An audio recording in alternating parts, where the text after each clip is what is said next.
My name is Bronwyn Carlson, and I'm a Professor of Indigenous Studies at Macquarie University.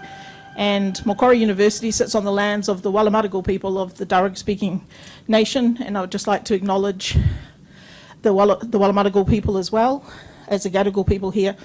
I'd like to also extend that to Aboriginal and Torres Strait Islander people who are here, our ancestors, those who are with us and those who are no longer with us and who have fought for a long time for rights. As Uncle said, always was and always will be Aboriginal land, which is kind of an interesting concept, I think, given that we are here today to talk about this idea of the voice. And I would just like to welcome everyone here to the voice beyond yes and no. And so one of the things I've found in recent times is that we're stuck in this polarized space between yes and no, and any voices beyond that have been unable to actually speak. And I'll just speak to a experience that I had just recently. I was at the Cairns Tropical Writers Festival, and I was going to do a shameful plug of my book, but I won't. I was speaking there, and I attended a few of the sessions that were on the future for Aboriginal and Torres Strait Islander people, and I was always excited because I'm always interested in what the future might look like, given how shady the past has been for many of us. So we were asked when we walked in to write any questions we had on a stick-it note because we were unable to ask questions in the forum. And I felt in some ways that I was in a bit of a paid advertisement. And being unable to speak, I thought, was a really odd thing for mob to treat each other. We have questions. So Indigenous people, there are a whole team of people who are yes voters and who solidly believe that a yes vote in the next referendum will make a change for us for the future. And I just want to say that even when we disagree on things, one thing we all agree on is what is a future. We've always wanted a future for our children and our grandchildren and great-grandchildren, as we've been reminded. And so there's also people who are staunchly believing in that as the only way forward. Then we have the other camp, which it's quite different from the Dutton camp, the Peter Dutton camp, who is generally based on racism and ignorance. But Aboriginal people too believe, some people believe a no vote is warranted for many different reasons, and maybe we'll discuss some of that tonight. So our panel here, bar one person who's on their way, frantically driving over from the airport, is going to be talking about beyond yes and no, although yes and no will probably come into some conversations. We're not here today to convince the audience to vote either yes or no. That's not the purpose of this conversation. It's to allow other perspectives. And it's true that Aboriginal and Torres Strait Islander people have been fighting for their rights for over 235 years now on this continent. And so this is not anything new for us. And so there are many positions that Indigenous people have been speaking about over that time. And tonight we'll hear from some of those. So the aim of this panel is to move beyond just yes and no, and to begin to grapple with the ethical and political complexities underlying current debates. And so this is our panel tonight, and I'm going to pass the microphone along to let people introduce themselves. Bar one, Uncle Coco, who is on their way, and when they get here, we'll allow them the time to introduce themselves as well. So I'll pass on to our first panelist. Thanks, Bronwyn. My name is Duncan Ivison. I'm political philosopher at the University of Sydney, and the part of the campus that I work on is Gadigal land. So let me first acknowledge the Gadigal people and the elders of that land. So I work mainly in political and moral philosophy, and I have a long-standing interest in questions of the relationship between Indigenous sovereignty, Indigenous rights, and theories of liberal democracy and theories of liberalism. So that's my background for tonight's discussion. Thank you. Good evening, everybody. My name is Vanessa Turnbull-Roberts. Thank you, Uncle Alan. I know he's left, but thank you for that. Welcome to country. I'm always fortunate to have those welcomes, and I really encourage people to honour what those welcomes mean and what it means to actually be given consent to be in this space and to hear these conversations from our elders in our community, because it really is a privilege. And I think creating these spaces is also a privilege, because what we've seen, particularly forward with the Voice to Parliament campaign, is the way different sides and different perspectives haven't necessarily been ratioed out or fair. So I'm really grateful to be here. So thank you so much for the invitation, and to my sisters and brothers that are here, and Uncle Coco who's on the way. I'm really looking forward to yarning. My name is Vanessa, and I'm a proud Bundjalung Widjabul-Wyable woman. My family come from the mid-north coast of New South Wales, so that's like Lismore, Casino, Cubberwee, and I'm the granddaughter of the boxer Roberts. So not only do we fight politically and with our activism, we fight in the ring as well. That is not an invitation to get up and fight together now. A bit of the work I do, so I'm an advocate for children's rights, in particular children that are subjected to out-of-home care. As a survivor of that family policing system, my heart is completely committed to reimagining a whole different world that abolishes that space and allows our communities to truly be self-determined and flourish within our own spaces. I've seen the system in every single way completely exploit our children and young people and our families, and I really do believe that there is a better world, and that better world is allowing us to be in control of our world. And a lot of my work at the moment is centred around my PhD, and also going into the legal space to practice in the courts to fight for our children to come home to family and communities. So that's my perspective for tonight, coming to this yarn of the Voice to Parliament, and there are so many others as well. So thank you so much for having me. Thank you, sis. Marinyaria, everybody. My name is Lynda-June Coe. I'm a proud Wiradjuri and Bardawhalan woman. My mob come from Moorambi in the central west of New South Wales. For me, the nuances around a yes and no position is a very personal experience for me. I was involved in the dialogue processes which culminated in the Uluru Statement from the Heart. I was a part of the walkout group, so we'll be able to divulge a bit more around what the experience was with that and some of the realities that have gone on since 2017 for that particular group who did walk out of Uluru. Being a Wiradjuri and Bardawhalan woman comes with a set of obligations to my people, to my community, to our future generations, to my elders, to country, to land, to the environment, to the animals, to the plant nations. I am but just one link in a 60,000-year-old chain. I don't perceive myself to be anything significant or important. I'm continuing doing the work of my ancestors and make sure that the future ancestors still have that sovereignty and the notion of sovereignty embodied within our presence. That's me. I'm also a PhD candidate at Macquarie University. Bronwyn is my supervisor. I'm very blessed to be a part of a department and a team who centres Indigenous voices in all of the work that they do. I've never felt more culturally safe within an institution than coming along and meeting these brilliant people. So I thank you from the bottom of my heart for creating these spaces and allowing us, especially younger ones, to come through and really tell their stories. I'm also a family wellbeing and campaign manager with the Darjor Foundation, so I support families who are impacted by deaths in custody. Sorry, I'm a little bit nervous for some reason, I always am. So for me, my work is frontline work, and if our mob are continuously struggling and being impacted in such a violent structural system, then we will continue to have to be on that front line.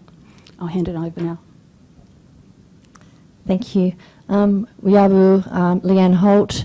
I'm a Warramai Biripi woman from a little bit south of mid-north coast, but I live on Gadigal Country and work on Gadigal Country. I'm Pro-Vice Chancellor Indigenous Strategy at Macquarie University, and I'm also an academic fellow of the Department of Indigenous Studies.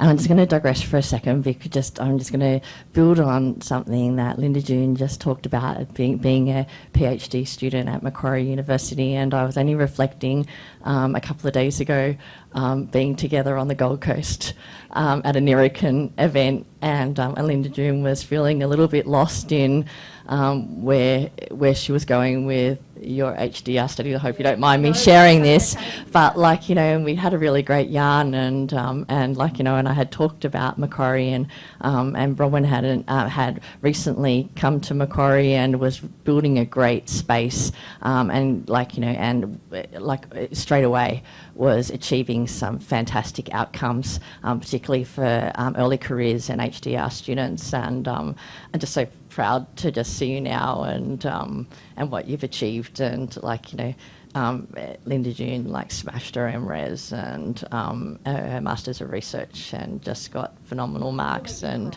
I know I'm getting a bit teary myself, but like, I mean, this is what it's all about, isn't it? Like, you know, this is what universities are for, and this is why tonight is so important, that we allow to have this conversation, because as a university we're in a privileged position, and we have a responsibility, and we have a responsibility to give everyone a voice, and to be able to open up these dialogues and discussions, and so I like, and I just reinforce what Bronwyn said, because we had this conversation this morning on the phone.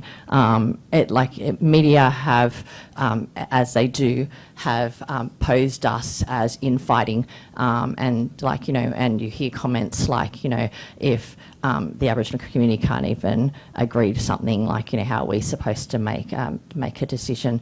And we're not infighting. Like, you know, as with any community, we have different perspectives on things, but as Bronwyn said, at the end of the day, we're very aligned as a community, that like in our hearts and in our souls, we want what's best for the future of our communities, and our little ones and our elders, and all of our people. And so, like, you know, don't hear things and think that we're infighting, because we're not. We're just sharing our voices and sharing our perspectives, and that's how we learn, isn't it? That's how we learn in the classroom, and that's how we learn as a community. And right in time for an introduction. Good time. Everyone's just been introducing themselves, Uncle, so.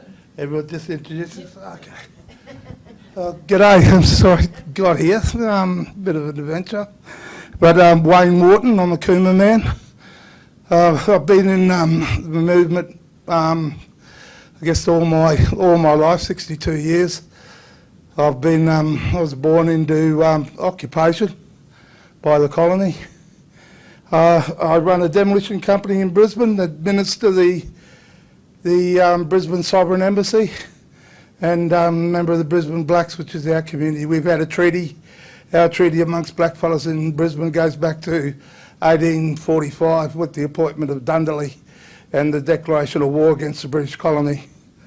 And we've maintained that treaty all our lives. It's the first thing we teach to our children.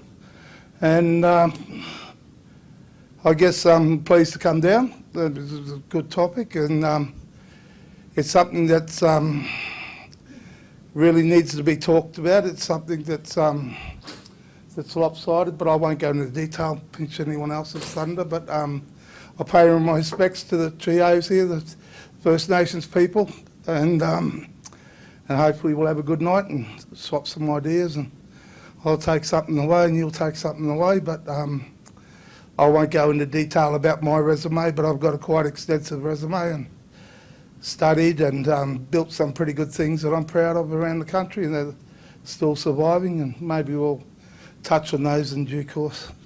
Lovely to meet you, Uncle. No, And Uncle Alan Madden just gave a formal welcome to country onto Gadigal land, and it's lovely that you can be with us, and sorry about the rush for you. Right. Take a breath. Young fellas getting me to the airport.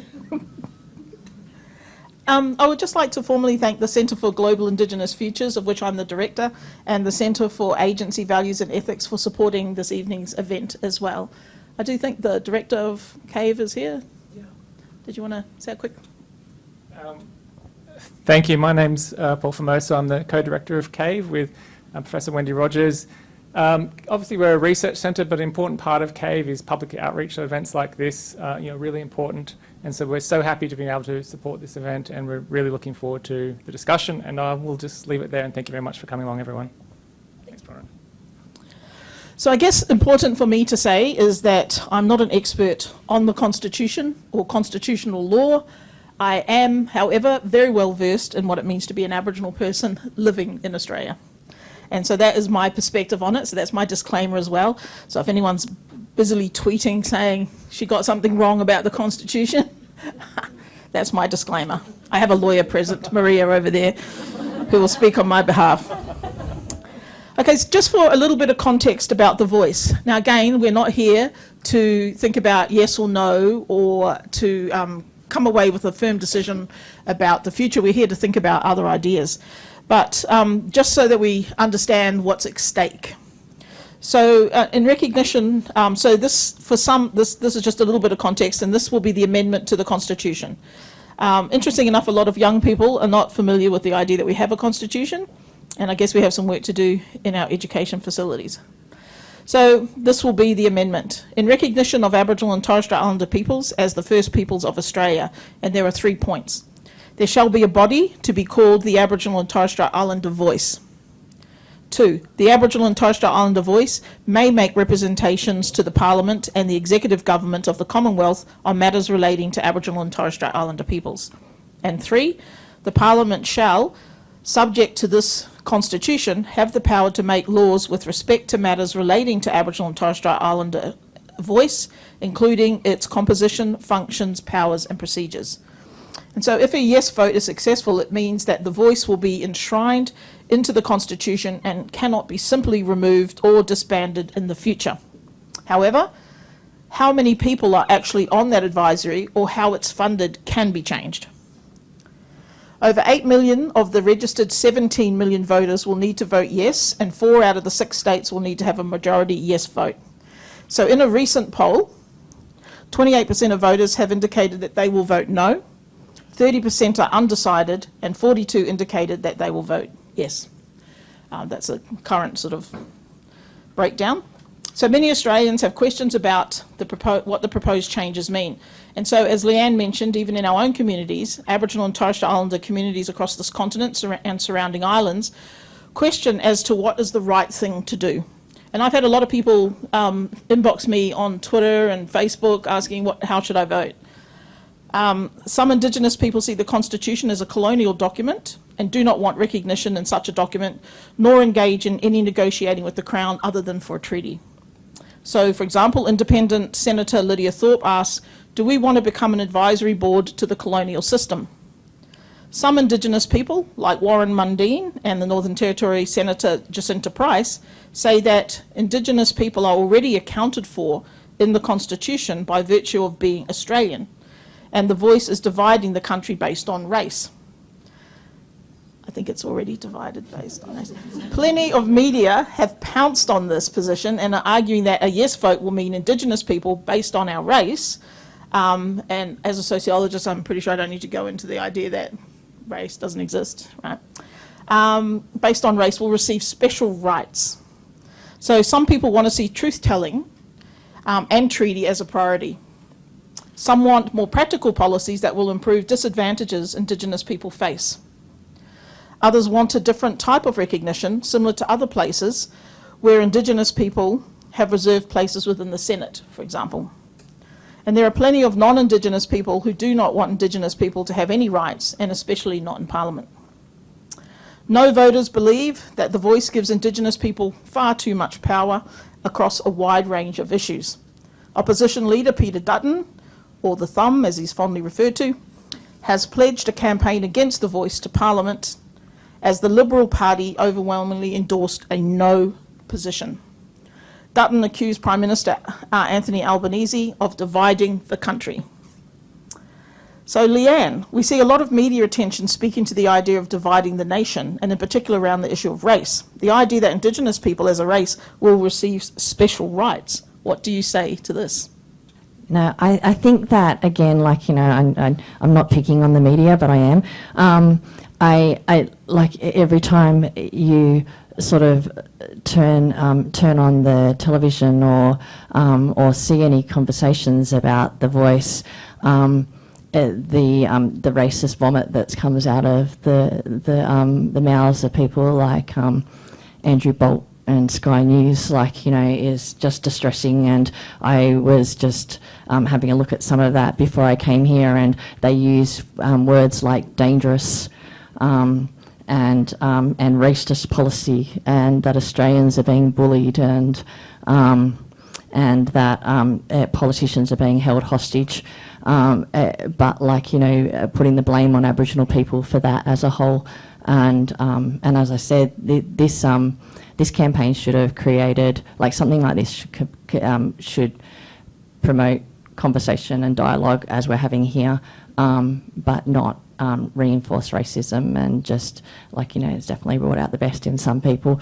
But, like, you know, I had to, you have to, I'm going to say we have to laugh for use of a better word, when you hear things like, you know, that the voice is going to, is like, you know, is going to separate people, and, like, you know, we can't have a policy for one race of people, yet for the last 250 years, all they have done is had policies against, just for Aboriginal people,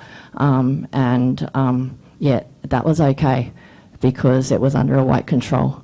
But as soon as there's any conversation about a positive, possibly a positive outcome for Aboriginal people, or a positive conversation at least for Aboriginal people, then all of a sudden it's not okay to have a different approach or a different policy. And so, like, you know, so no highlighting of the suspension of the anti-discrimination policy to bring in the intervention. Like, you know, so there's just been, like, you know, all of this extreme, there's extreme policies against Aboriginal people, but as soon as it suits non-Aboriginal people to use that as an argument, then that's what's put forward. So I think that it's quite sad, really, that, like, they can even have these conversations without reflecting on the damage that's already been done to our communities, based on the policies that they've put in place. And now they argue, they make those sort of arguments. I totally agree with Dr. Leanne. As an Indigenous person, and having learnt through my elders the nature of the settler colony in terms of its continuing dispossession of our mob, what we are starting to see now is the real fabric of this society starting to emerge. And it's about time, as a country, that we start having these conversations openly and truthfully, because otherwise how are we actually going to come to some form of common ground? I'm not campaigning for a yes or no vote, but I will be speaking to a politics of refusal that has been a position by the Indigenous community, which is being left out of the discourse that's going on nationally. And I think Uncle Coco will speak to this as well. But I feel, as a country and as a people, a very diverse culturally, you know, group of people, we need to be dealing with these issues of race, of power, of gender, because we've also seen not only, you know, attacks against Indigenous peoples, but our queer and rainbow community, especially here in Sydney as well. So I totally agree about, you know, institutions of power like the media, and how the Murdoch press has been, you know, a very prominent voice in the machinations of the voice. But it's great that people can actually start to see who's actually pulling the strings. Thank you both. Yeah, I agree with both Lynda-June and Sissy here about the stance on the role of the media and the division of race that's been created through this discussion of the voice to Parliament.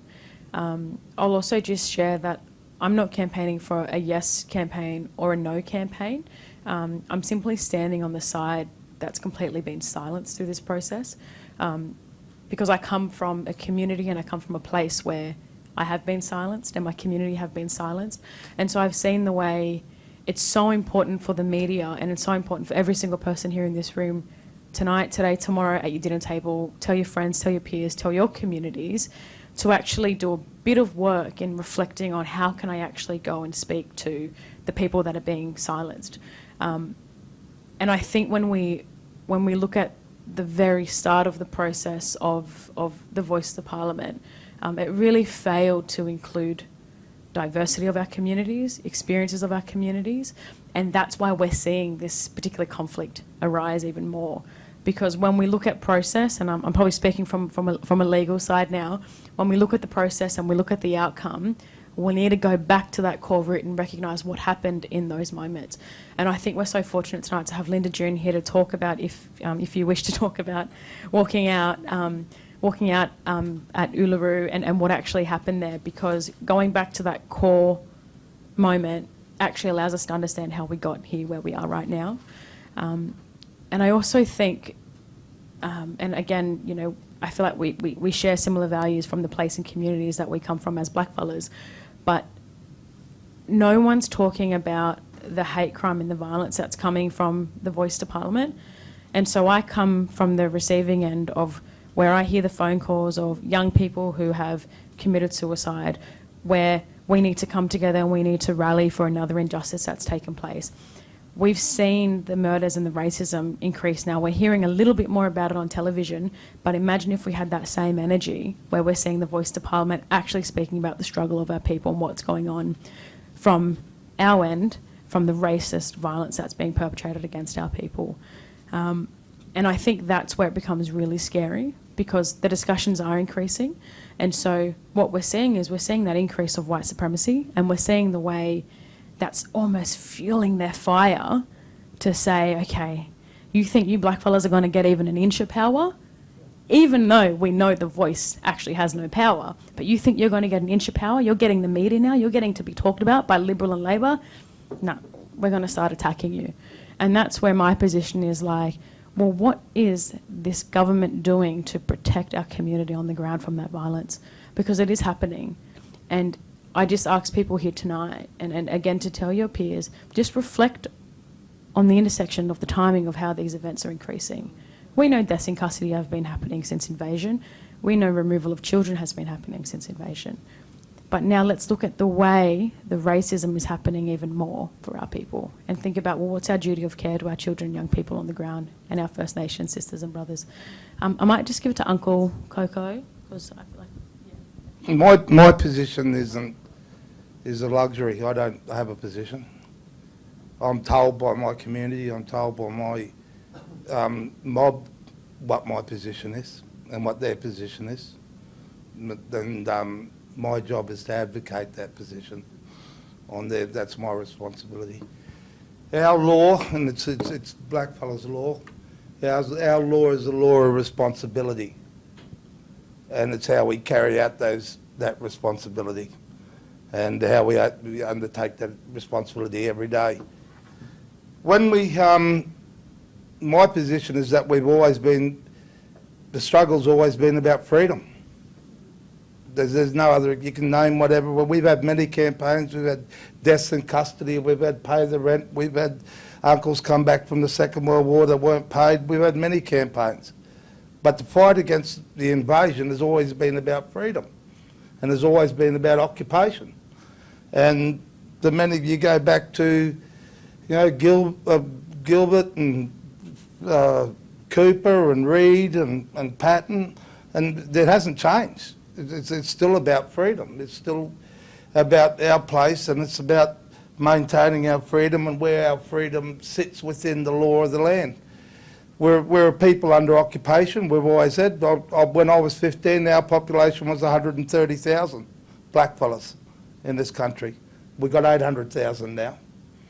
I don't know how do you justify the increase, but there's a lot of different theories. And but the thing is that when we talk about freedoms, if you can all imagine what it felt like for a 14-year-old girl or a 12-year-old boy in occupied France in 1916 or in 1947, and how those people felt, those two people felt, for that period of time whilst the Nazis were occupying that country.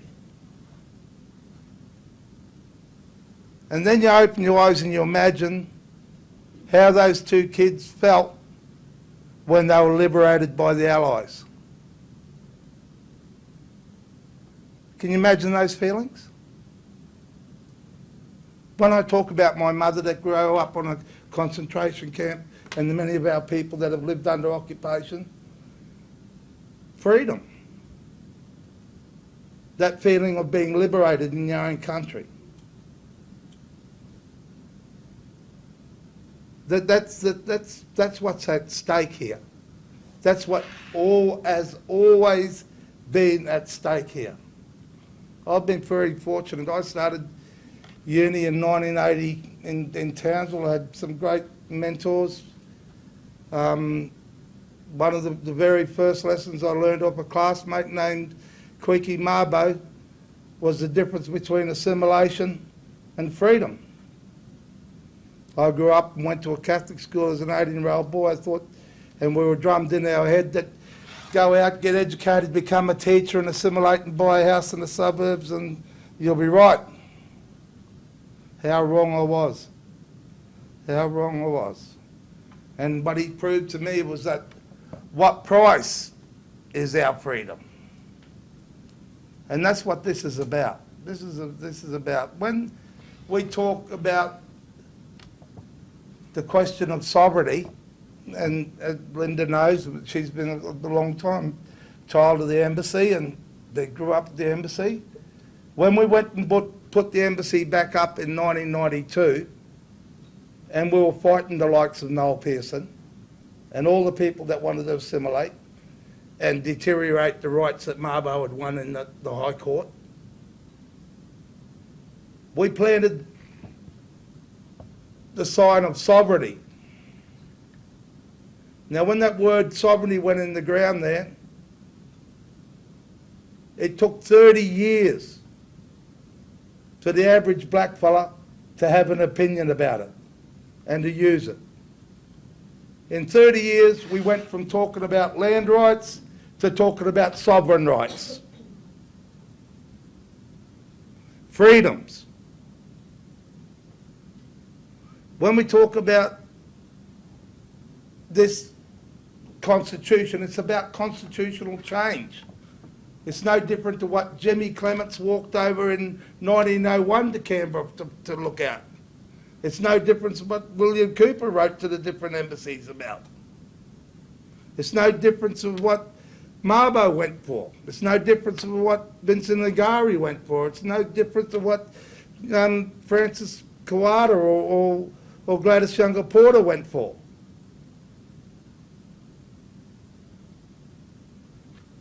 This is just another challenge. We fought off, and the young people over the last 20 years, we fought off the many attacks on our freedom, the recognised campaigns, the numerous claims. This goes back to, this starts back with Malcolm Fraser appointing his treaty committee with Nugget Coombs, Garth Nedine, Michael Anderson, and a number of other lawyers that were there. And then it went from Malcolm Fraser. Each one of these prime ministers have had their little $20 million bucket of money for their backroom faceless men to work out how they can take away our freedoms. They've been funded since the time of Fraser. Fraser went into, well, actually, he went back to Whitlam. Whitlam started the first treaty talks with the NAC, and then he went on to Fraser's actually implemented some of those things, and then it went on to the latest, which is bloody Malcolm Turnbull's faceless men that he appointed in 2015 and gave $30 million to go away and work out how further to take our freedoms. And what it has been all the way along is orchestrated strategy to take away our freedoms. They've resorted to the very lowest, the lowest and the most backdoor approach to taking away our freedoms, where they're going to use the ignorance of 18 million people thinking they're doing the right thing and go to the polls unbeknown about entrapping us and taking away our freedoms once and for all. It gets back to the whole system being a manufactured process for consent.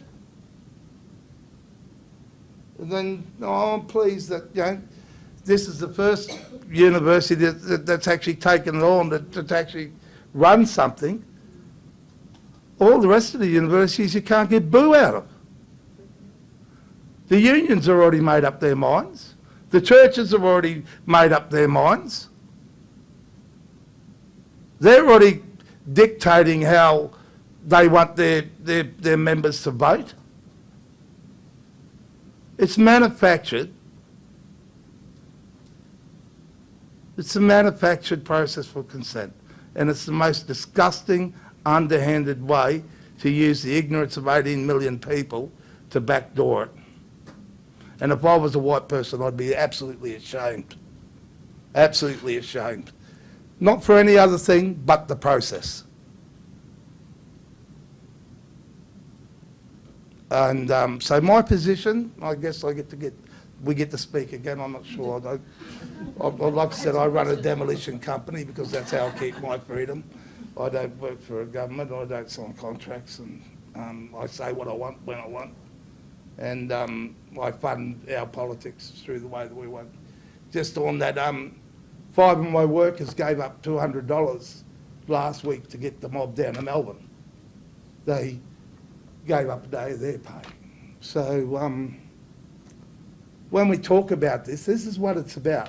Now, remember that phrase, because that phrase didn't come from me. It actually came from one of the members of the of Malcolm Fraser's group, and he actually quoted himself as saying, this is nothing more, and he was an ex-High Court judge, and he actually quoted himself as saying, this is manufactured consent. Done over a period. Look, the only thing I think these are all incredibly important points, and especially the points about ensuring that we're hearing the diversity of voices and the diversity of experiences from community as a part of this whole debate. And it shouldn't be a process of manufactured consent. I think that's absolutely right. I guess for me, the obvious question then is, well, what would be the conditions required for it not to be a case of manufactured consent? What would the conditions required be for the diversity of voices to be genuinely contributing in a way that could change or impact or shape the outcome? And I think for me that's something that's still a very important part of this debate. I guess I'm probably the only person on the panel who's maybe I see this as a kind of a chink of light, an opening that has potential to be kind of cracked open further. I think, look, I really agree with the concerns expressed about what's been kind of released in this debate, and there, of course, I think you're right, there are issues of care and concern that are primary, but I also think it's, if you reject the basis upon which this place was founded by European settlers, if you reject that, which I think most people would, then what follows from that? If you take that seriously, if you take that challenge seriously, that the kind of fundamental legal and moral basis upon which the country was founded in its first constitution, there were obviously other important forms of legal order here before then, was created, then, what follows from that? And if you reject that, then what are the conditions required to actually realize freedom, to realize genuine ideas of equality, to realize the genuine potential of a democratic system. So I think that's the only additional, I guess, frame I'd put on your original question. Love a bit of feisty conversation. We've got boxers and demo workers and great thinkers on this panel, so we have some more questions to come. So I think let's start at kind of thinking about the beginning, and there's been a lot of people talking about Uluru Statement to the Heart, which begun this whole process, and I think Lynda will be able to speak to this given her experience. The key point there is that that didn't involve all voices of all Aboriginal and Torres Strait Islander people, and there were some specific exclusions to that, and I'll pass it on to Lynda to speak a little bit about that before we kick off a little bit more about the yes and no and what the world might look like. Lynda. I guess we need to be very clear that there are two systems of governance in this country. There are two laws that are currently operating in conflict at this point in time. As a Wiradjuri woman, my obligations are to my elders. And prior to attending the Uluru Convention, I attended the Elders Council and spoke to them about what constitutional recognition is, what the process is currently on the table in terms of the proposal. And they felt, this was a room full of Wiradjuri elders and senior elders as well, they felt really disrespected that the Referendum Council did not approach them and recognised their position within our community. The Wiradjuri Nation is the largest nation in New South Wales. We have never ceded our sovereignty. We're a very proud, staunch people. We come from a line of warriors, and it was on that position that I was mandated with a no position to constitutional recognition based on the fact that we were not accorded the right of free, prior and informed consent, and that the Referendum Council overlooked our jurisdiction. So, and I think it's important to note that within our communities there are people who have done the work to decolonise, to re-centre our ways into who we are as a sovereign people, to rebuild our own nationhood and our own identities and our sense of purpose to country and to community. And we're continuously fighting that. But when we're up against a system or a framework which is based on a settler consultative process, then we're battling against a perceived kind of Indigenous conflict. But it needs to be noted that we're actually up against something way more bigger than that, and that's what Uncle was referring to in terms of the structure of dispossession and ensuring that that's the foundation going forward. So at Uluru, well, before Uluru, the Dubbo dialogue actually did not come to the conclusion that we were in support of constitutional recognition, and the mandate there was for a federal treaty based on the recognition of the sovereignty of all Aboriginal nations within New South Wales. What occurred at Uluru was a predetermined agenda to stamp out any kind of debate, any robust conversation around what alternative pathways could, be built together as a group of blackfellas. What was positioned, though, was one roadmap, and that was via constitutional recognition. The Dubbo Dialogue members, as well as Victoria, as well as members in Tasmania, had a meeting and recognised that this process is not allowing for the 700 different Indigenous nations in this country to come together and make a decision which impacts them. There were representatives from organisations such as land councils. There are probably more lawyers in the room than what there were blackfellas, to be honest. So based on that, we protested and we exercised our sovereignty and walked out. It's a very traumatic experience for me as well, because we were threatened with tribal law. Now, given that this coming together of Aboriginal people was meant to be a culturally safe space for us to share ideas, we were under the idea that this was a neutral ground under our law. That wasn't the case. There was a very top-down approach, and the fact that young people and women were threatened with spears really indicated that there was something going on behind the background here in terms of dissent, and making sure that what was being put out by the media didn't capture what was actually going on in the ground. Since 2017, many of us who walked out has been subjected to online attacks by particular advocates and campaigners for the yes vote. And those people have gone on and became, very profound in their careers, have done well for themselves. But I think we need to be critical around who's actually going to benefit from constitutional recognition, because it ain't us.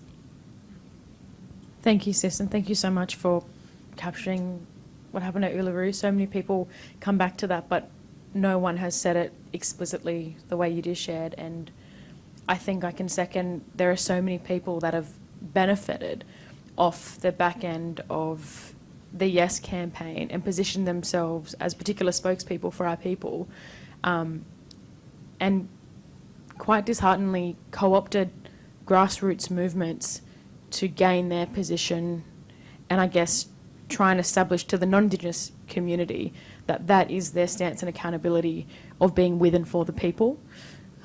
My advice there would be just go and do a bit of research and really critically investigate, well, what are they doing for the people and who are they benefiting? I've had the privilege of listening to Lynda-June, listening to Uncle Coco since I was a young kid in protest. And in particular, when I ran away from that family policing system at 18. And I remember I always ran to the crowded places where there were blackfellas. And the crowded places where I saw blackfellas was protest. And I saw a lot of these protests because a lot of our people were being murdered. A lot of our children were being removed. And so I came to these places and I found a safe place, and I listened to these voices and these elders in these communities. Uncle Coco's daughter, Nellie, cared for me during my studies and nurtured me and also supported me. And so when I sit here and I hear that Uncle Coco's work space had to fund and give up their salary just to give a perspective, to talk about freedom to the non-Indigenous community, and what does it mean that you're choosing, or however, not you in particular, but that, we're seeing a poll increase of non-Indigenous community choosing the yes side. What does it actually mean for our people? It really breaks my heart, because it's a reminder that yes, we've always had a voice, but we've always been silenced. And that's what I've been speaking about throughout this whole process, is that so many First Nations people on the ground actually hold opinions and actually hold positions of this place, and what does it mean to have a voice to Parliament. But there's been a continuation of silence. We talk about sovereignty, suddenly we have all these lawyers coming into the room saying, oh, there's no legal implications of sovereignty. Okay, in the white man's side there might not be any implications of sovereignty on their side, but let's critically talk about what are the moral implications of us as blackfellas on this nation. I'm a Bundjalung Widjabul Waiable woman. For me, going through the systems of what I've been through, what I always had was my place to community and going back there to feel safe. And so that is my sovereignty, my connection. And so when we talk about law and sovereignty, what is the moral implication? Does that say to the international hemisphere, but also the non-Indigenous community about sovereignty? Sovereignty to us is our whole core being when we talk about it. And so when we have these constitutional experts and these legal lawyers come in and say there won't be any impact, well, actually there will be an impact. There'll be an impact on the way we present our resistance. There'll be an impact on the way we actually continue the momentum of our people. And on a moral stance and principled argument, what that says is First Nations people are actually part of that constitution, which means they've come to a formal consent agreement, and that's where they stand. But we just heard Lynda-June talk about there was a group of First Nations people that walked out, that prior to that there wasn't consent. So who are we actually speaking to when it comes to putting this voice to Parliament? And you'll often read articles and you'll hear people say, oh, yep, they've spoken to First Nations people, over 250 people came together in Uluru and they all agreed on a consensus and da-da-da-da. We're more than just 250 people. We have so many different experiences to what we've been through, and I think we really need to be a little bit critical with who is this benefiting and what does it actually mean practically on the ground. And whilst the response quite often to that is, oh, it's a vehicle to allow First Nations people to be involved in policy decision making. That's the favourite line. You get to have a voice in policy decision making and consult and advise, but it's not actual power, and it's not allowing our people and the respect of our people that have been pushing other prospects of what does it mean to actually have power for our communities. And I think on the terms of respect and humanity and dignity to our elders and community, we actually need to take a moment to create the space to allow people to come together and to allow the opportunity for people like Uncle Coco, Lynda-June, to actually come up and share. And instead of being ostracised, I think we actually need to remember there's liberation in truth. And one thing I would always encourage people, when you hear a bunch of people talking about one side, just critically tap your other shoulder and be like, but what about that other side? Who's not in this conversation right now? There's something odd about this. And then go and have a yarn to that oddness.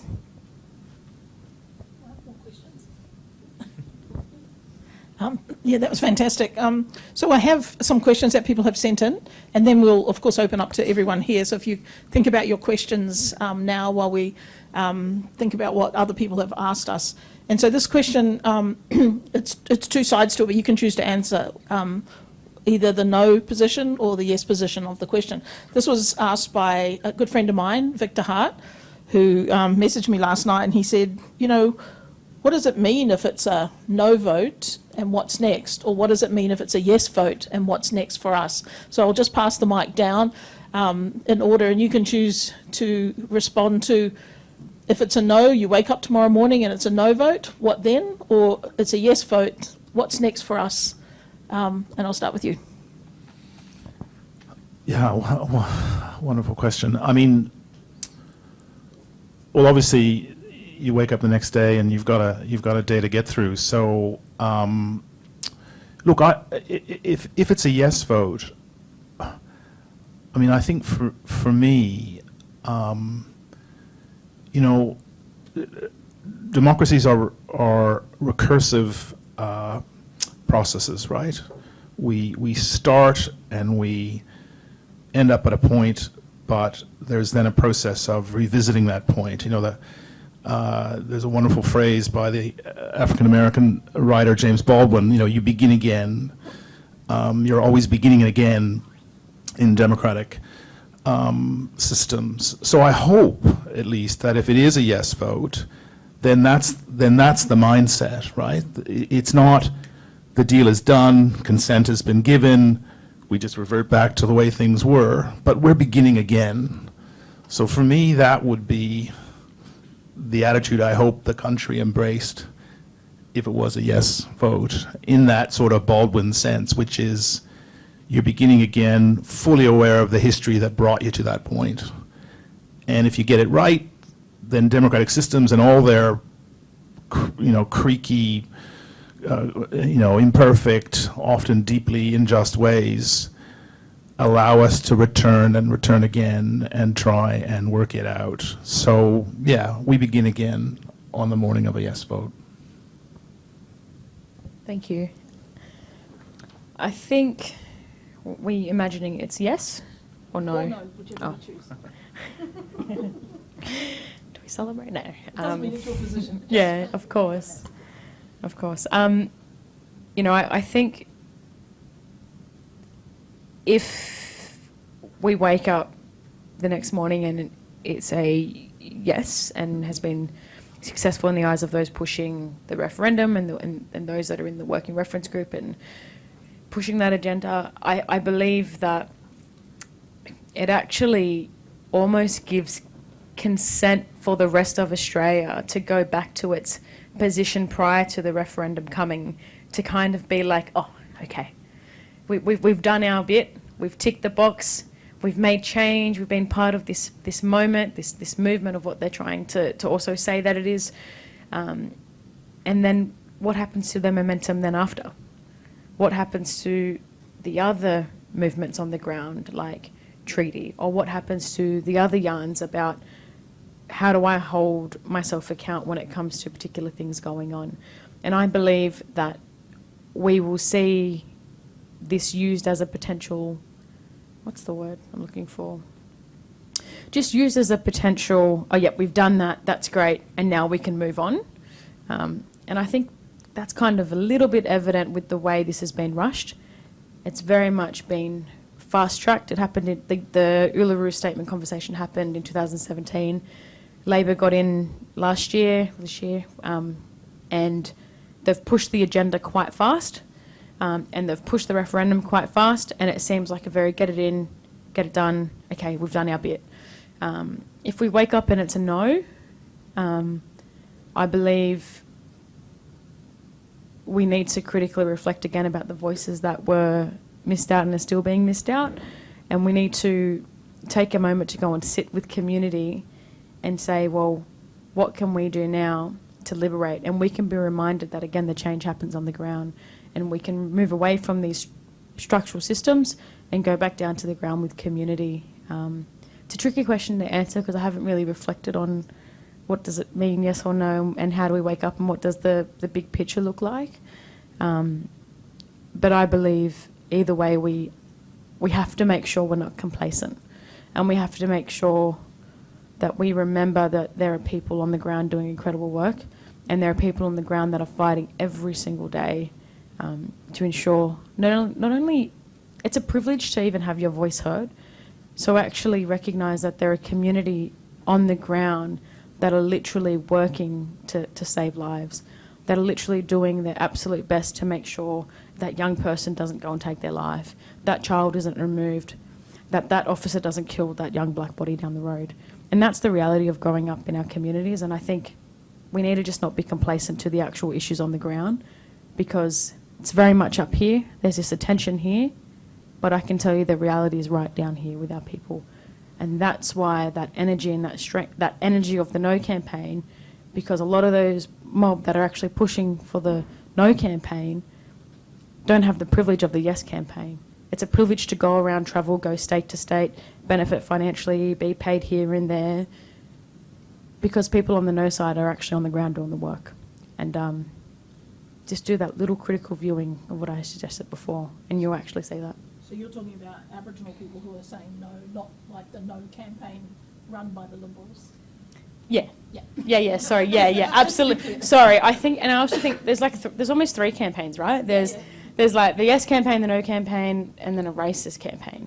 Yeah. And I think we also need to not invalidate blackfellas who were actually for a genuine No campaign and are actually like, no, this is not what we need and what is going to benefit our people. And we need to make sure we call out the racist campaign, but also acknowledge that that's a lot as well. It's a lot of energy, and that's also on the role of non-Indigenous people to call out that racism. You know, we saw Pauline Hanson go up to Gadigal Country, and we've seen nothing but the community fight back. Where are all these white fellas that are for a Yes campaign stopping the racism? You can't just be on one side and let the racism slide. You got to fight the whole way. And I think that's really important to remember as well. So you've woken up, Lynda? Yeah, this is a really difficult question, to be honest. Waking up to a yes vote, I'm going to be honest that I'm one of those Aboriginal cynics that has a complete distrust in government. So I will state that I feel that our relationship with the state will be in a lock, in a stronghold position, which will place us permanently in a power dynamic where we will continue to struggle with for freedom, to get our land back, to decriminalise the prison industrial complex in this country. I think that we will see the rise of a class system amongst Indigenous peoples through the regime of assimilation. We will see the vulnerable mob within our communities continuously be left behind. as you know, as the way things are shaping up at this point in time, it's a very kind of appealing position to assimilate and to conform to whiteness. So I feel that we will continue to build more bridges amongst our own mob if we do come up with we do wake up with a yes vote. The interesting point as well is that how treaty will actually come about through an advisory body will be problematic as well. As a sovereign woman, if the government or the state or the Commonwealth does not recognise the sovereignty of the Wiradjuri nation, then it is not a treaty. Call it a service agreement. It is not a treaty. So those are some of the complexities and the issues that are coming from my community. And in terms of truth-telling, whose truth? What truth? Because as it stands, in terms of how the voice will work, that is going to be very problematic because it will be a censored voice. It will appeal to a wide audience and it won't be grounded within justice for our mob. Waking up to a no vote, nothing changes for our mob. It just means we will continue to grow the movements that have been operating in this country for over 200 years. I believe that with everything that's going on globally with climate change, the younger generations will start to wake up to the machinery of capital colonialism and the destruction that it's had on not only First Nations people but Aboriginal land as well. And at the crux of all of this conflict that we have with the settler state, it is land. And Aboriginal people will not be afforded their freedom unless we get our land back. And that there is the power dynamic in which the government wants to try and swindle us with constitutional recognition because it knows that it occupies our country illegally without a treaty. So I'll leave it there and I'll pass the mic. Thanks. I have reflected on this question a little bit, and so if we wake up tomorrow with a yes vote, I would hope that the structures and processes is one of inclusion and relationships, and I draw on my PhD for to inform that structure, and my PhD was on the development of Aboriginal education policy in Australia, particularly from the late 70s to the early 90s when a lot happened in that space, and particularly through and my PhD focused on the National Aboriginal Education Committee that did have members like Kawiki Mabo and Errol West and Colin Burke and Patsy Cameron and May O'Brien and Stephen Albert and some great activists and land leaders that made a significant difference to our space, particularly in education. There was two things that advisory. And then they were principal advisors through legislation to the Minister for Education.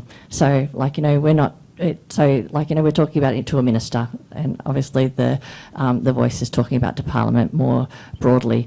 But there was two things that were really important to that committee, and that was one, that they didn't just sit in Canberra, and so they had their first meeting in Canberra and never met in Canberra again. They just went and met out in communities so that they could hear the voices of all the communities. And the second thing was that they worked on setting up AECGs. There was already an AECG in New South Wales and Victoria, which is an Aboriginal Education and Consultative Group, but they made sure that every other state and territory had AECGs set up as well. And the AECGs represented state and territory, then they had regional committees, and then they had local committees, so that there was inclusion of a whole community, and the local communities would inform the regional communities, which would inform the state territory communities, and then that would be fed to the national committee, so that it was fully representative of Aboriginal voices, diverse Aboriginal voices from different communities, and it represented early childhood through to higher education, and the committee represented all of those different sectors, including a community voice as well. So I sort of draw on that research in hope that if we woke up tomorrow and it was a yes vote, that there would be structures that ensured inclusion and relationships. And one of the things that was really important at that time was the relationship that the National Aboriginal Education Committee had with the ministers at the time, which was primarily in that time a Labor minister, and was primarily Susan Ryan, which, like, you know, that actually played a role as well. If those relationships don't play out, then, like, you know, it's a false economy. It's not going to work. So you can't just set up a structure and think, oh, that's going to work and that's going to make a difference. It's not going to make a difference unless there's respect and reciprocity. And so, like, you know, we rely on that. That's what I would hope for if we had a yes vote. If we woke up tomorrow and had no vote, I suppose my main concern, like, you know, I agree with what my colleagues have said, but my main concern is that if it's an overwhelming no vote, what does that say to our young people, like, who don't understand anything more than looking at an Australian nation that has primarily voted against Aboriginal people having a voice? And I just think that we need to consider that in what do we do then to ensure the safety and the well-being of particularly our young people. I don't think that we can just say, okay, nothing, that like a no vote means nothing, because I sort of think it does. I sort of think that it's sending a message, and it might be an uninformed message, but it still sends a message to our community that don't know anything more than we're asking for Aboriginal and Torres Strait Islander people to have a voice. And I think that there needs to be some damage control over that. So that's my perspective. Okay. I wasn't being rude looking at my phone, but I was just trying to think of the name of the co-chair of the Yes campaign at the moment. What's her name? Megan Davis, yeah. I know that's significant that you can't remember people's names, but I don't like to talk bad about people when they're not in the room. That's something I was taught. And but if you have a look at what we're up against, and I don't think the Yes will get up. I don't think there will be a day where the people of this country, I've got faith in people in this country. I came down here with 6 of us. We drove 9 hours from Sydney to Marrickville 3 weeks ago. We had 30,000 conversations in 3 days. 30,000 conversations in 3 days. We went to Melbourne last week. In 4 hours, we had 10,000 conversations.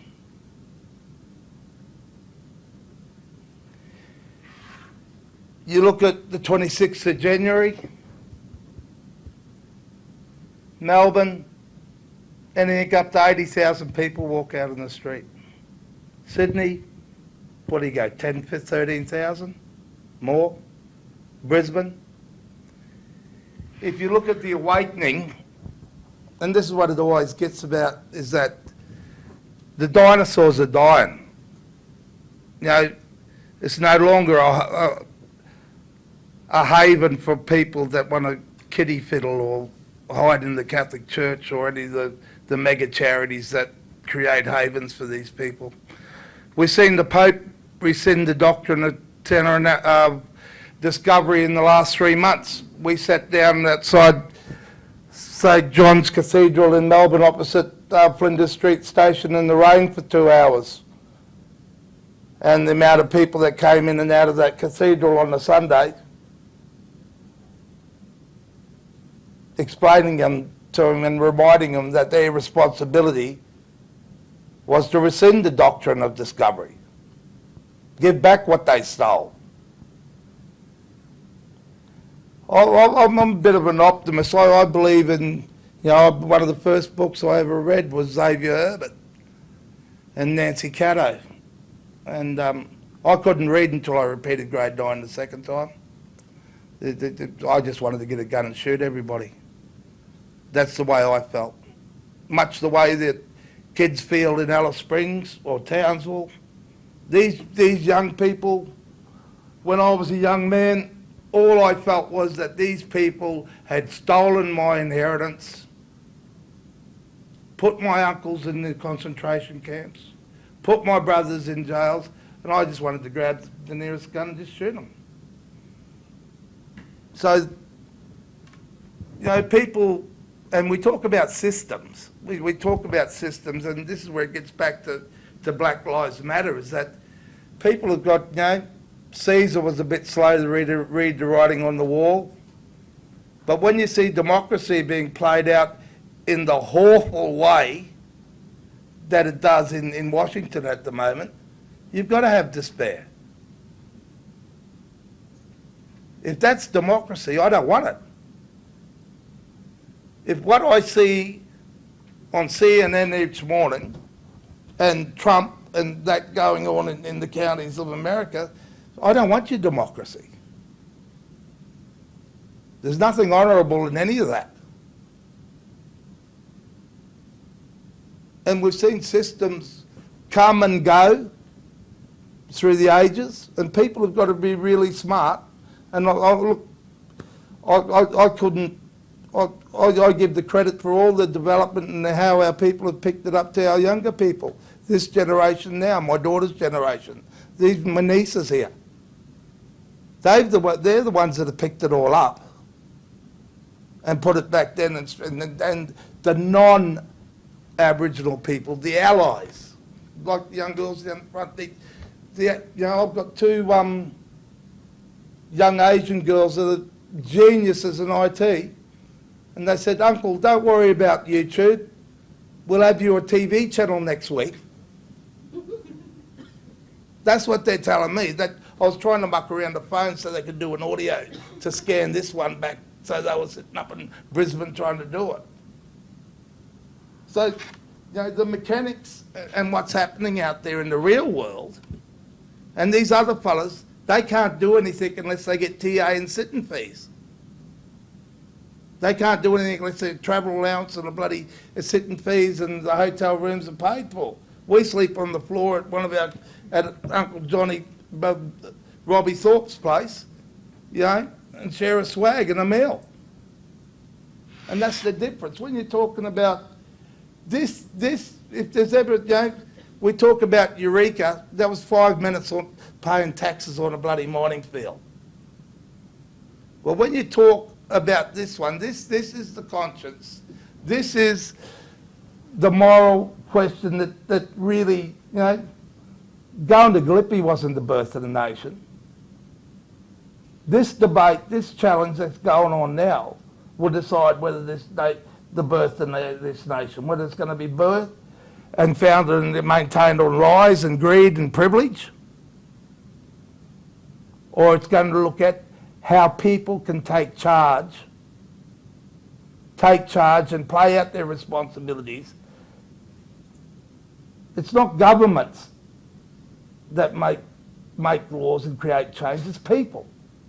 If people go to the polls and they tell the government what to do, well, the government's got to do it. I don't go into debating, and just to catch on what Lynda said, we already made our decision in Queensland. None of us went to, and we don't use that name because they didn't, and they still haven't got permission. That's a family's name. That's a family, that Urulu, that belongs to a family. And that family has never given them permission to use that name. We didn't go. None of us in Queensland, anyone that believed in sovereignty, we didn't go. We just wouldn't participate. The same way as we don't participate in the treaty stuff at a state level because it's just legislation. And when they get seriously about talking about changing the state constitutions, then we'll start talking about treaties at a state level, but we're not going to chop. There's an old mate of mine, or there's not a mate, we had many fights, but old Ray Robinson, he used to say all the time, there's no fun in chopping wood for practice. And that's where we've got to use our wits, our initiatives, and get it out there. But it's due. It's past due. When you've got, what was her name again? That quarter? Megan Davis. When you've got, I don't know where her intelligence is, but when you've got a person that gets up in front of the National Press Club and brags and giggles about banning Aboriginal leaguers from taking part in the process, you've got to wonder. You've really got to wonder. You know, that sounds a lot like discrimination. You know, and this is a co-chair that's doing it. And, you know, we've actually got some lawyers actually looking at it now because you know, blind Freddie can see that you don't get up there and say, oh, one of our greatest strategies was to burn all the leaders that we don't want. And don't give them a position, don't let them in. That doesn't sound like a lot like democracy. It sounds more like Trump's godchild. And so you got this stuff, the garbage that's getting played out, and I think it's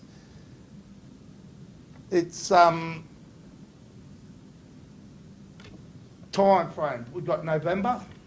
People are looking at November. If you look at our people across the nation, is that 300 nations occupied this country prior to colonisation. I'm not going to give you a history lesson, you all know that, but 300 nations occupied it, you know. One more nation doesn't make any difference. So what if they represent 18 million people from overseas? But one more nation at the table don't make a difference. So 301. So when you look at our nations, the one thing is that we don't all play the didgeridoo, but we all share the woomera. When we were given our law, and that's a law of responsibility, it's not a law of property, it's a law about being responsible. And when you're responsible, when it comes to decisions, the first thing you realise is that if you're surrounded by 5 people, there's very little, 5 different nations, there's very little you can do without consulting those other people first.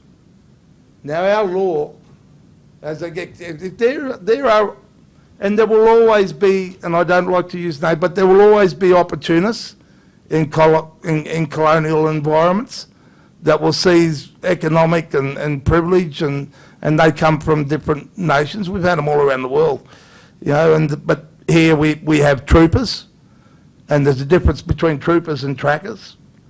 The troopers were actually paid their money and given their choice of women or kids or boys, whatever favours they wanted, to do the murdering and the killing. There's no difference, you know. Assimilation by employment and employment contracts is no different to being a trooper.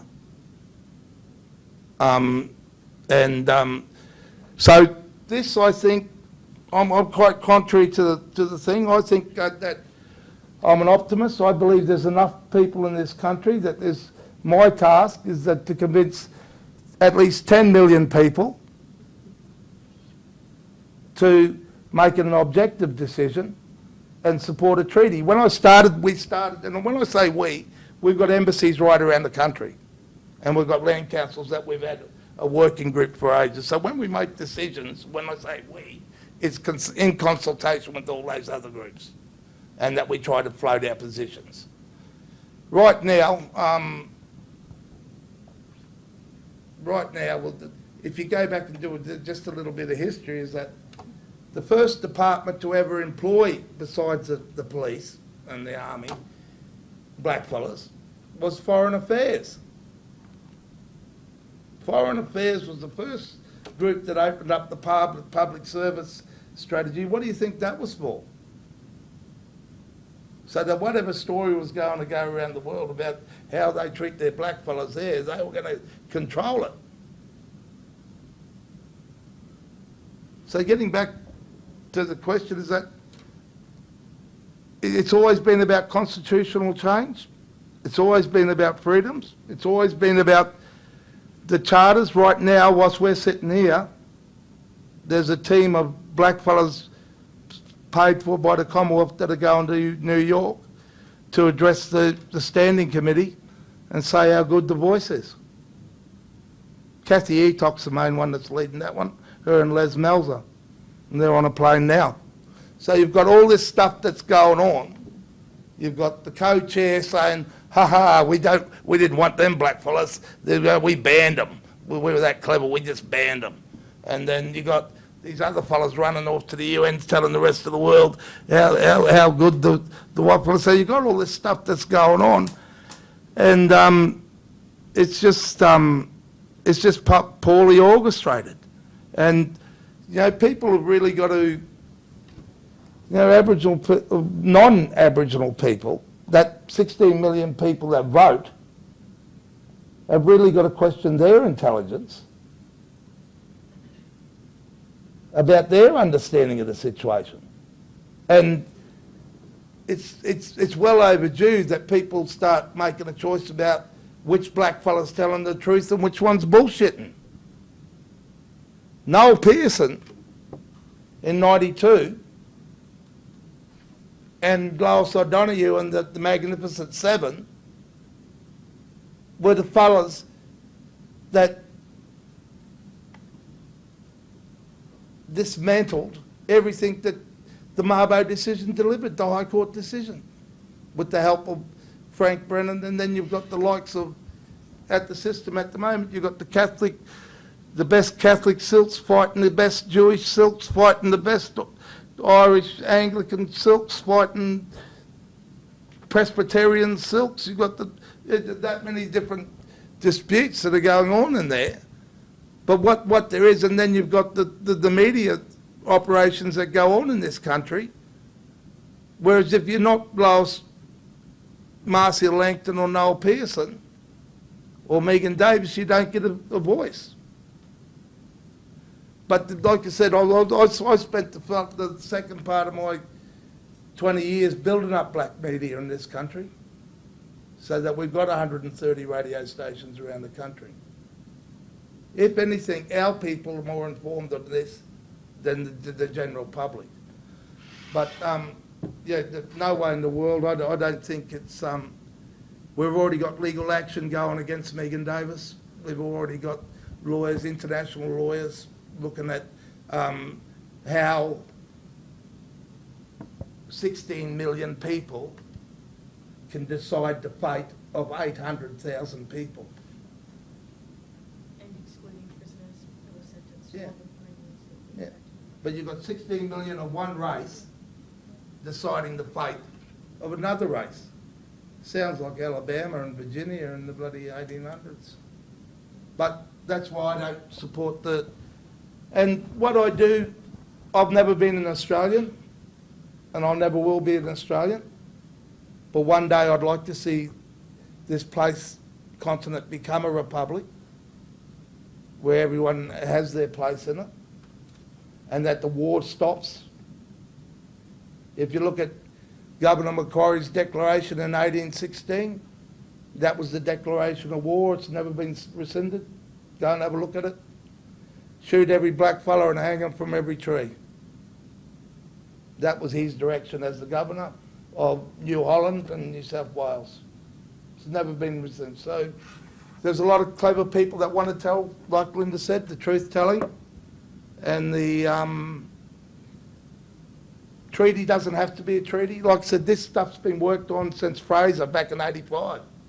You got the Norfolk Islands that have a dependent nation status. You got the delivery to New Guinea. You got East Timor. There's numerous examples of it. The first treaty, countryman there, brother there from New Zealand, the first treaty was orchestrated through the colony in New South Wales with Waitangi. It wasn't done through New Zealand. Have a look at the history. Do the research. So treaties aren't nothing new. It was done by the colony in New South Wales. But people have got to look at it and work out where we go. And I believe that, and look, I can't sing more praise than our young, competent and articulate young black people and their allies in this country, and they're really turning the place on its head when you get out in the street and see what they're doing. And so we've got a game plan up until November. We don't finish until if we've got golden point, we will. But the thing is that it's a long way from over. It's a long way from over. Just wanted to just add that, like, my concern is that, like, and I think Uncle's already made this point, that Aboriginal and Torres Strait Islander people, First Nations people, are 3.6% of the population. Therefore, as Uncle said, we're relying on non-Indigenous people to control the outcome of the vote. And what's being spoken about tonight, importantly, is sovereignty and freedom. And my major concern is how many no voters in the non-Indigenous, non-Aboriginal population think, I'm going to vote no because I really believe in the freedom and sovereignty of First Nations people. I mean, I think that is my major concern about a no vote. I totally agree with you there. I think there will be an overwhelming, members of our community who will come out with feelings of, settler benevolence and white guilt as well, that this is the pathway forward in how we reconcile this country, without understanding the actual structure of this country as a settler colony. So what we're seeing is, political actors really speak to, using white tears as a form of guilt. And I think, more and more people need to start waking up around how politicians actually influence their thinking, but also their decision making as well. Give me that mic back. No, this is a great conversation, you mob. I think it's time to open up to our audience rather than me just asking endless questions, because I want people here to be able to ask this fabulous panel. There's a great deal of history here in this panel and expertise. So just raise your hand and we'll run a mic over to you so we can capture what you have to say. I'm Lou Naitana Glover. Everyone, Uncle's gone. If it's here, it's a woman. But anyway, so you're right. No worries. And I also belong to Walbunja Yuan from the South Coast. You heard of Two-Spirit people. I'm Four-Spirit. So I'm culturally Aboriginal. I found out I'm Maori in the last 5 years, and so I've been reconnecting. Just to explain my accent. Couple of things. I really have questioned whether I'm here tonight to do some emotional labour for my white friends, because it's them that have been most sort of excited about it, feel like they're changing our world. I just wanted to make that comment and continue that labour. Lynda-June, you think you're cynical.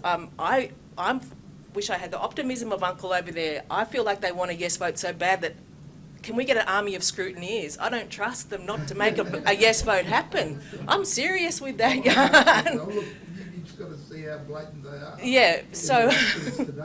But other than that, for someone who does stand for absolutely hard-out First Nation sovereignty, my position is like beyond yes and no. But what is, for someone who stands for that and that observes Australia as an unlawful construct, is the no vote a better position, or abstinence, refusal, conscientious objection, as Maddie mentioned, is another term to use? And if you do go down that path, do you go and get your name ticked off and then make that decision privately? Or is there room for a movement of people conscientiously objecting by not getting their name ticked off that role? And then when they get that fine, they write to the courts and state their reason why. Started the consultation back in July, but it's not really back in July. It's back in July 1985.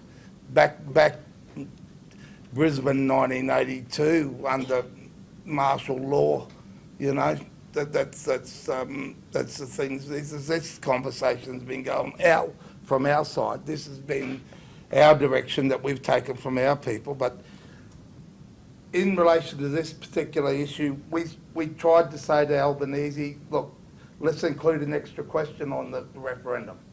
Why not have the the treaty as an additional question. So you're not just having, you can still have the voice, but you have the question about a treaty. But I only use the word treaty because that I don't, if I could go on and say, look, there needs to be some sort of agreement about the coexistence of the people here, of the new arrivals, the people that arrived in the last 250 years. We can't expect them all years to get in a boat and go home. That's not going to happen. Otherwise they wouldn't have shot the first fella down here on the first day. So that's not going to happen. So there needs to be some sort of agreement, whether you call it a treaty, whether you call it a compact, whether you call it dependent nation status. But you know, there's a lot of smarter people than me around, so someone will come up with it. And the thing is that it's up to the 300 different nations. Some nations may choose not to have anything to do. They might don't want to do nothing. I know there's a number of challenges. One of my heroes has been the work that David Woodley and the Injabani people have done under such duress and pressure, and how they've been managed to hold on to the freedoms that they've had. And those people, I go to sleep wishing them nothing but the best every night. But to answer your question is, we did give them the opportunity. We gave them the opportunity. Albanese's, obviously we've got a term in the trade where you paint yourself into a room and you can't get out. And I believe the advice that he's been given and what he's built on since 1985. You've got to remember that Hawke promised a treaty in 1988, and it was the faceless men that made sure it didn't happen. 35 years, 3 Labor Prime Ministers, Labor, nothing happened. We talk about the education stuff, the assimilation, and it's every black fella's right. Don't get me wrong. If a black fella wants to be a Christian, that's their point of view. If they want to be a deacon in the Catholic Church, that's their point of view. If they want to be an Australian, that's their choice. But don't try and enslave and take away the freedoms of people that desire our freedom. And we've been pushed into a corner now where we've got no alternative. I've got many unions that I've addressed, many church groups that I've addressed over the last 6 months. Publicly, they wouldn't piss on Noel Pearson or Marcia Langton if they were on fire. But because the unions support the Labor government, the incumbent government, they apologised to me and said, we've got to do this. But if you need photocopying and you need money to get a 4-wheel drive for your brother up there to do all the Cape, we'll give it to you under the table. There's a lot of Aboriginals that are working in funded organisations that things are falling off the back of the bus every day.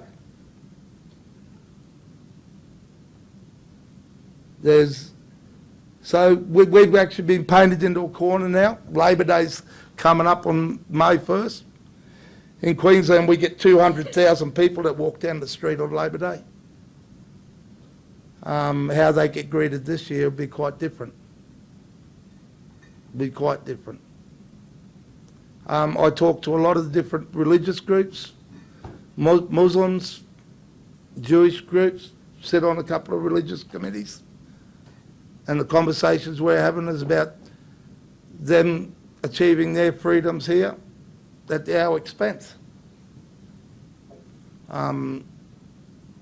So we're painted into the room. I guess I don't know if this answers, but we've got no other choice but to oppose it. The only way now, we don't want to. We would have rather seen an additional question. And what we have to do is, what our position now is, we're talking, meeting a couple others, is we got to put, the voice has to be put to bed. It has to be, I believe, my personally, and going on the advice of many people, and you go back and you look at what's got it to this position now, and it's nothing short of entrapment. It's nothing short of entrapment, using the good nature of 16 million people. Have a look at the question. The first questions, two things that were dropped from the referendum question, was treaty and truth-telling. Never to be heard again. And if you know, I'm not a constitutional lawyer. I try not to do, but my understanding is that once that's up, and if it's passed, that restricts the confines of what that particular group are allowed to talk on. And it's entrapment. And it's putting the cart before the horse. Had, in their wisdom, put treaty before the voice, they would all still got their jobs and their six-figure travel and TA. No other bastard wants to do it. But you know, they all had their bureaucracy.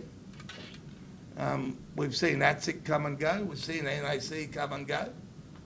And but as it is now, that's the question that we're dealing with. And my advice to people and to other people is that for us to get a treaty up, to get proper constitutional recognition in this country, the voice has to be put to bed. It's too dangerous. It's entrapment. Does that answer you? Can I just add as well, Lou, that it goes against my teachings, my cultural teachings, to, strongly advise people to vote no or abstain. Do you know what I mean? Like, our ways are based on mutual respect and reciprocity and ensuring that everybody's heard and valued. So, yeah, it's not as simple as, telling people this is what you should do. But I think, like what Uncle's alluding to, is that people should be informed about what the diverse views are across our communities. I have no doubt if you go and talk to someone out there on Gomeroi country who's standing up protecting the Pilliga right now, that their position will be, very firm as well. Or, yeah, that's where I'm going with that, Lou. So a number of the panel have spoken about treaty or treaties, and some people have said that maybe we need treaties amongst ourselves before we engage in treaties with the state or the Crown. And we've talked about freedom. Does everyone want to have a comment about, well, is it a treaty or treaties look like, and what does freedom look like? Now, this is a myth. It's a myth that our people, we've had treaties amongst ourselves for, whether you go from 1,000 years or 500 years or 60,000 years. Our marriage systems between our nations, our trade routes that exist in this country, the fact that we coexisted here for whatever period you want to pick, there's more. The only damn thing that made colonisation of us is we were too damn civilised. And we made to go to, like Lynda has said, for us to make a decision, we've had to consult 300 different mobs. Just in Brisbane alone, to make a decision to appoint a war chief and to go to war in Brisbane included over 50 different nations. How many of these sit in the UN? 140, 150, if they show up on that day? Here we have 300. So this myth about, us not, our treaties already existed. It's just how we choose to define them. I just came back from a meeting with the Quandamooka people on Stradbroke Island, and they came out with their statement in relation to this. Now they're wanting to talk with other people about it. So the treaties are already there. There's already they're in practice and they're lived, and you know the whole thing, you know, it is played out every day. You know the whole. So it's. I guess what was the question? The first one was about the treaties. Yeah. So the treaties already exist, Or treaty with the Crown. but amongst ourselves. But the constitutional change, right? And that's what it's about. It's not, you know, it's the constitutional, the securing of our freedoms within the constitution that exists at the moment. That's the question of how we do it.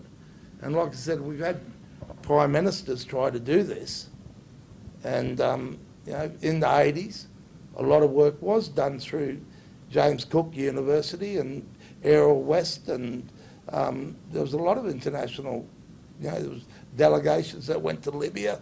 There was, you know, debate that was going on those levels, and so it's really. Well, I just want to say that the treaties are already there. They've already been going, and it's the people that choose not to practice their law and not to live their religion and respect those treaties, the people that find resolve in assimilation. I'm going to hand it over to Lynda-June because you said something before that, like, you know, sparked my interest, and you talked about sovereign treaties. I'm going to say as opposed to treaty with the Crown, because, like, you know, when we talk about our positioning in Australia, we talk about not ceding our sovereignty, and how is negotiating a treaty with the Crown not ceding our sovereignty. And so I'm just interested in that statement alone. You really put me on the spot there. Yeah, you know, I have to draw on my imagination here in terms of, you know, in an ideal world, how a sovereign treaty would look in my mind is that there would be a form of restitution for the 500 plus Aboriginal nations in the country for past, present and future crimes, because the nature of our relationship with the state is that they're not going to go anywhere. So we will continue to be a dispossessed peoples and a colonised people as well.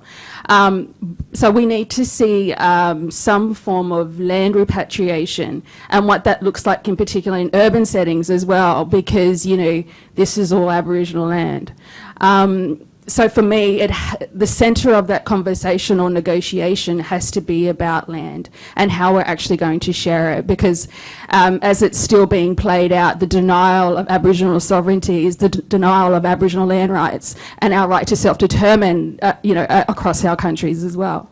So, you know, in an ideal world, if we had the head of this country who was mature enough, who was, you know, well across global struggles and movements in terms of Indigenous and settler relationships, there would be levels of accountability.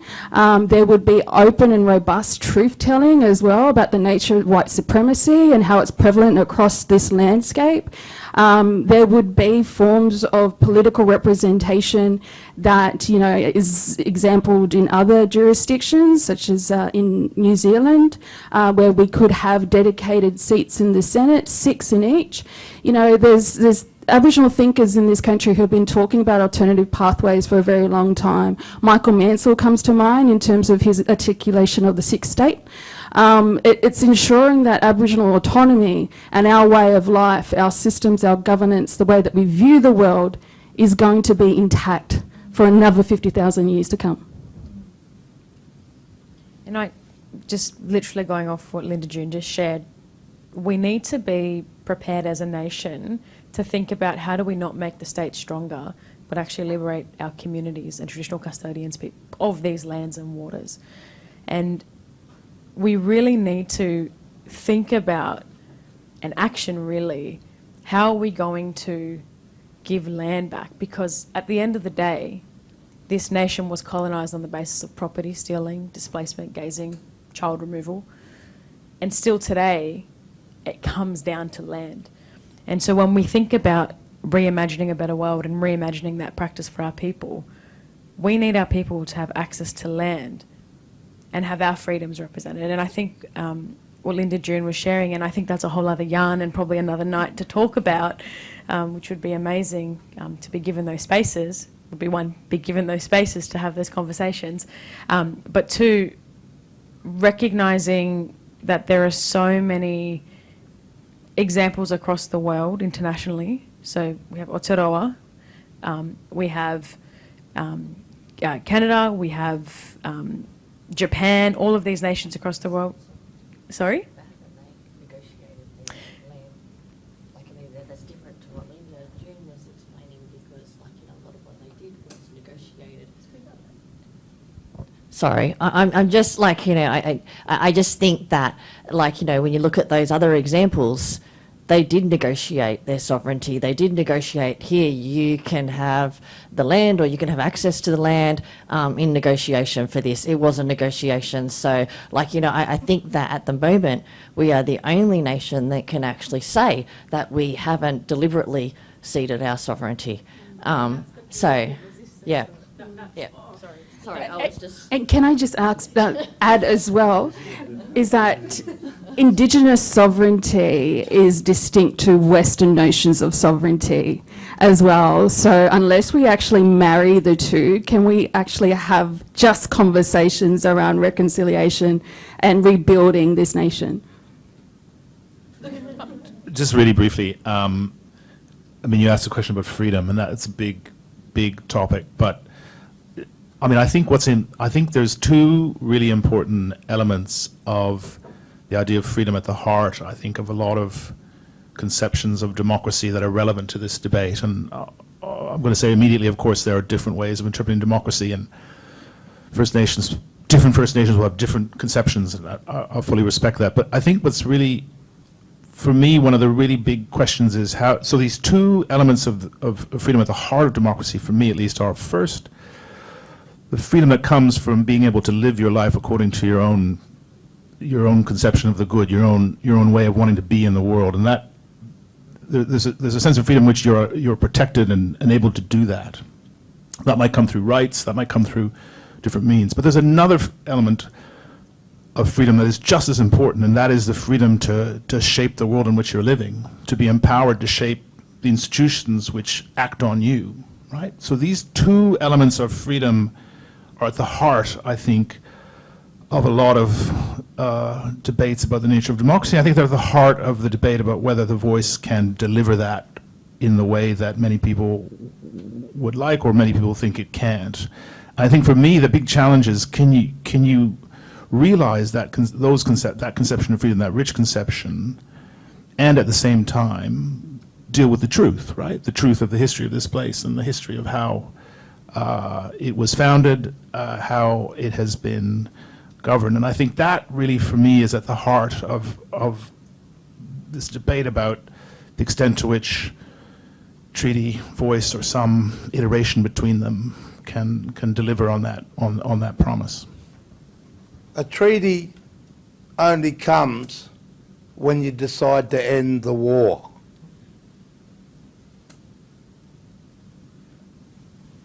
Do you hear what I'm saying? It only comes when you decide to end the war. It could take many forms, like I said, not 1916 in the Versailles treaties, the Paris peace talks at the end of 1947, 48. But it is only when both parties choose to end the war. The biggest part of the ongoing Cold War that exists in this country is that I was born into occupation. When Mabo's decision was decided, there's a number of things that should have taken place the very next day. They didn't. They were skewed. We were distracted. So, when we talk about these things, and And it's not the voice or any voice that decides to stop the war. It's each individual nation that has the responsibility to stop the war. If you go on to, and I'm not an academic, but if you look at the description of genocide and how genocide is played out, we're living, as an occupied man, I'm living it every day. My sons, my daughters, the nieces that are in jail, they're living it every day. So, you know, people, there is a due process. People have got to realise that to start it, you've got to decide, okay, this is the due process, this is what happens when people decide to stop the war, and let's start getting on with the processes. This, and make sure the tool that gives you that is constitutional change. This doesn't do it. Welfare reform doesn't do it. Welfare reform's up to the local government and the state government and the CEOs that are looking after these institutions to make sure people get proper welfare. But when we're talking about ending the war and we're talking about freedoms, there are due processes. We're already contacting repertoires from the UN to come and look at this process because we believe it's breaching every human rights violation in the UN. But I just wanted to add to it is that, you know, to start a treaty or anything, you've got to decide to end the war. Yeah, absolutely. And can I just add to your point, Lou, as well, is that Indigenous peoples can never cede sovereignty. It is innate, and we embody sovereignty. We also can never cede the sovereignty over our lands because our concept of ownership isn't the same as Western concepts of ownership. The land was given to us by our creator beings, and it's something that we can never give away or give up. And I might just add, in all of those settler colonial nation states, the prisons are generally full of Indigenous people and black people. The schools are generally somewhat empty. So I think that's the measure. So treaty doesn't always result in just and fair treatment. So other questions from our audience? Yeah, look, thanks very much for the whole discussion. I just wanted to go back to the actual title because it does seem to me the question is, how do we go beyond yes and no? Because I think regardless of what the vote is when we wake up, the tasks are going to be the same.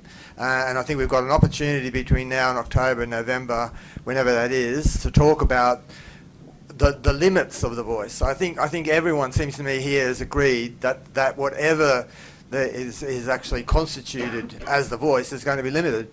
When we're going to see, it'll be another version of ATSIC, another version of the NAC. And if we're going to see land rights, if we're going to see self-determination, if we're going to see an end to police violence after the vote, it's going to be how much we convince people between now and the vote that it's not going to be the vote, it's going to be what we do and how we fight the day after. I heard a so. I was actually agreeing with everything that you just said, to be honest. Yeah, the limitations of the voice, it goes to the core of why I'm cynical of the process. Our people have never advocated for an advice-only body. We've always called for self-determination and decision-making over our own affairs. And going to Uncle Coco's point around that actually being a permanent fixture in terms of that relationship that we have with the state and why there is a push for a firm no vote as well. Going forward, and once again, it's always about imagining a different world. We're going to have to still, you know, abolish racism in all its forms, and that's the honest truth of it. I still feel that if it's a yes or a no, Australia will still be a fundamentally racist colony, and we need to ensure that we continue to build movements that stamp that out. And Uncle Coco's point as well, there is not a human rights convention or bill at the federal level. This colony is still, so violent towards vulnerable communities, not only just First Nations, but people who are seeking refuge. And it's, in 2023, it's abhorrent. And I think people like yourself, because at the end of the day, we need our allies and we need non-Indigenous people to on board to amplify the Indigenous messages around justice, because unless we're talking justice, then it's going to be reproducing the same outcomes each and every time. Adding on to what we were talking about, it's, like I said, the last National Education Conference I spoke at was in Katoomba in 1979, and that was the 6th National Education Conference. And we were still talking about having state and national curriculums to deliver the truth. When we, you can't have this type of debate unless everybody is informed with the facts. And it's shameless. It's that, we're very lucky that there's some very sympathetic teachers that take their curriculums into their own hands and deliver them whichever way. They're very courageous, and in some places they do a great job, and they should be commended. I reckon they're some of the bravest people going. But we still, how serious is it? And I keep going, I stay away from talking about the boys, because what we fought for is constitutional change. Constitutional change, not welfare reform. And so I just wanted to just add that, is that, I just wanted to also add, and I suppose it goes back to a comment Lynda-June made a moment ago, and I totally agree with what you've said. But I think the other challenge is that whatever happens, we remain aligned to Western laws and Western policies. And Lynda-June talked about our values and our beliefs in that we've always been custodians of the land and cared for the land as much as it cares for us, that we never claimed, we never claimed ownership over the land. Yet, when the Mabo case was going through, to actually get the right outcome, they had to actually, because the Western law said that you have to prove continual ownership of the land, then that was the fight that had to be had. Even though it didn't align with our values or our language or anything that we did to actually fit with a Western law, then we had to say that we're traditional owners. And that language still carries on, you'll hear, I pay respects to traditional owners. So, but that was enforced because of Western laws. It wasn't something that we chose to argue. We couldn't move through the legal system without, the royal we, couldn't move through the legal system without taking on a Western value system. And I just think that I actually wanted to point that out, because I think it's a really important case that shows how we have to forfeit our own values and beliefs to actually align with a Western system. And what does that action look like moving forward? Absolutely, and that goes to the core around some of the issues around recognition, in that it's always Indigenous peoples within the subordinate position and the settler state in the dominant position of recognition or recognising a particular minority group. Just in terms of what your comment was before, sir, in terms of a different pathway on an alternative route that the Crown could have taken is an example in my mind is when apartheid was supposedly ended in South Africa, and that country took on a truth-telling process and spoke openly about the nature of apartheid. In this country, though, that's not happening. and that truth-telling isn't across in any of the discourse or dialogue nationally. The nature of settler colonialism, white supremacy, sovereignty, freedom, all of these key topics are not included in that discourse. So it's something to be critical of. Just very quickly, I mean, the only thing I'd say is if it's a yes, it's not the end, it's the beginning. If it's a no, it's not the end, it's another kind of beginning. I'm always a bit scared about what that next beginning might look like. I'm just thinking about in your book, your 2020 book, Duncan, and you write in there, we need to challenge the standard assumption that the state and its boundaries are justified, and hence the justificatory burden is on Indigenous people as to why they have rights and powers they claim to possess.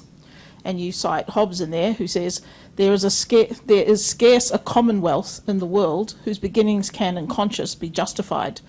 And I was really interested in that. You also write about settler colonialism, and it's a term that the majority of Australians have little information on and really understanding how it operates. And you particularly quote Patrick Wolf's work on the logic of elimination.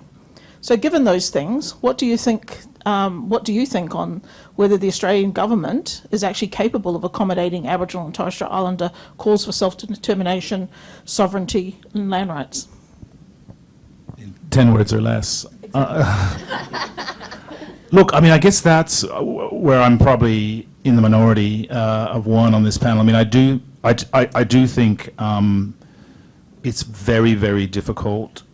Like I said, once you reject the grounds upon which this country was founded, doctrine of discovery, terra nullius, choose your favorite justification of colonialism, once you reject that, there's a very serious moral challenge you're left with, which is, well, then what follows from that? What then is the obligation of the citizens of that place, the state of that place, in light of that rejection? And treaty is a very powerful and established way of trying to tackle that problem.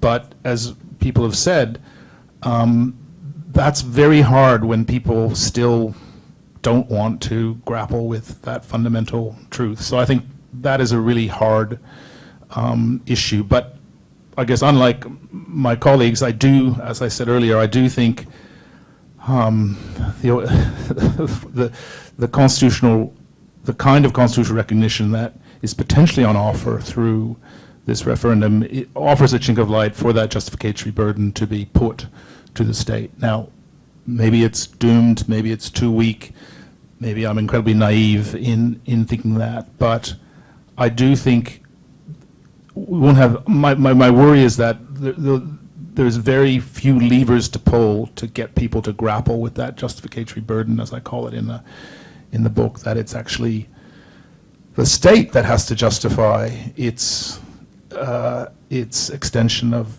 power over its citizens, all of its citizens, and the peoples who reside in that territory, rather than the other way around. And that is the fundamental challenge. And it's, I just think there are very few levers we have in a settler colonial context to pull, and this might be one of them. But I could be wrong. It could be a false dawn. But that's my sort of, and I'm very clear. I mean, I really agree with the language of recognition. I think is not, doesn't fit for all the reasons that you've put in particular. And I think that's a very powerful critique. I think the language of reconciliation is sort of misplaced in some way. It's not the appropriate language. So that leaves me with the language of democracy and some of the values that underpin democracy, but a broader, richer, more generous conception of democracy perhaps than this country's had before, just because you're willing to actually deal with the truth of this place. So it's a limited, small hope. Very small. Just the other day, someone said to me online, well, we've given you an apology and we're going to give you a voice. When will it end? And that wasn't me, by the way. It won't be. And, I'm thinking of the comments on the panel, there's not going to be an end to this from our perspective. That is absolutely for sure. Are there any other questions from our audience? Yes, we have a few. So.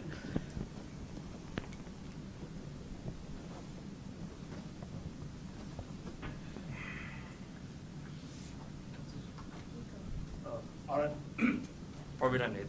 Can't use it.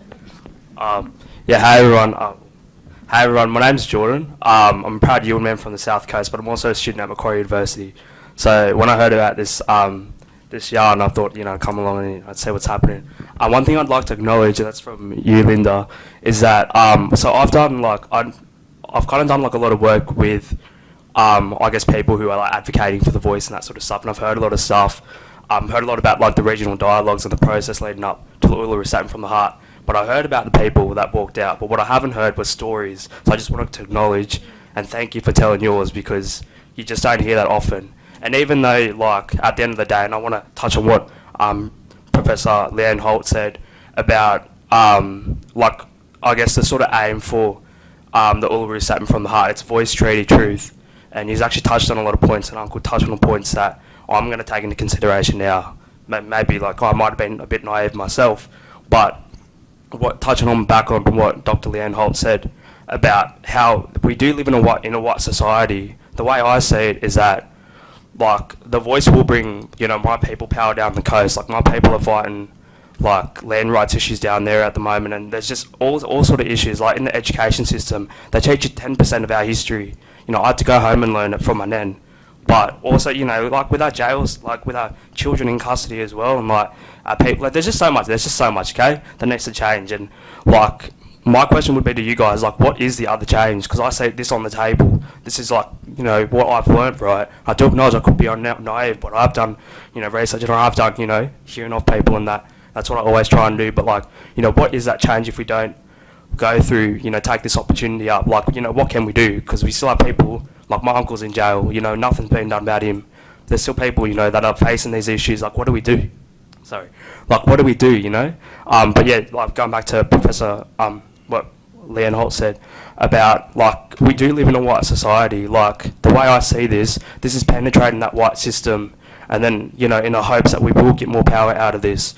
Because I've seen the people who have been behind it, and the people that actually sat in the dialogues, and they actually, were a consensus that it should be voice, treaty, truth. They had reason to, I think that as well. So I wish, one of them could have been on the panel as well. We had a really good conversation going. But yeah, also I'd just like to touch on that, because I understand that it's got a lot of flaws, but what else do we do? What else are we doing?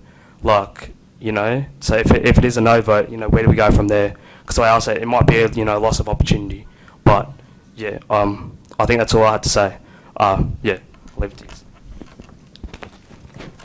Okay, I have to. I know I've stayed really, and Duncan thinks he's the only one here that actually thinks that there's any positivity to a yes vote. But I also and I was hoping that by sharing my research and that I too do have some hope that if there is a yes vote, that it creates an opportunity. But I have raised, in saying that, I don't think it's the be all and end all. I don't think that a yes vote, if even though, I'm a yes, I do believe in the yes vote. I don't believe it's the be all and end all, and I don't believe it doesn't come with a whole heap of challenges that we need to keep on discussing. My hope was that this was the beginning of a conversation and beginning of a discussion. As I said at the very beginning, what hurts me and what upsets me is that it's just brought out so much racism in our community, and and going back to Lynda-June's point, we can't ignore that, and unless we can overcome that racism and can change, and that's not going to happen tomorrow or in the next decade or so, then there's so much work to be done. And so I just wanted to clarify. I know I've been sort of sitting on the fence a bit, providing different perspectives, but I am a believer.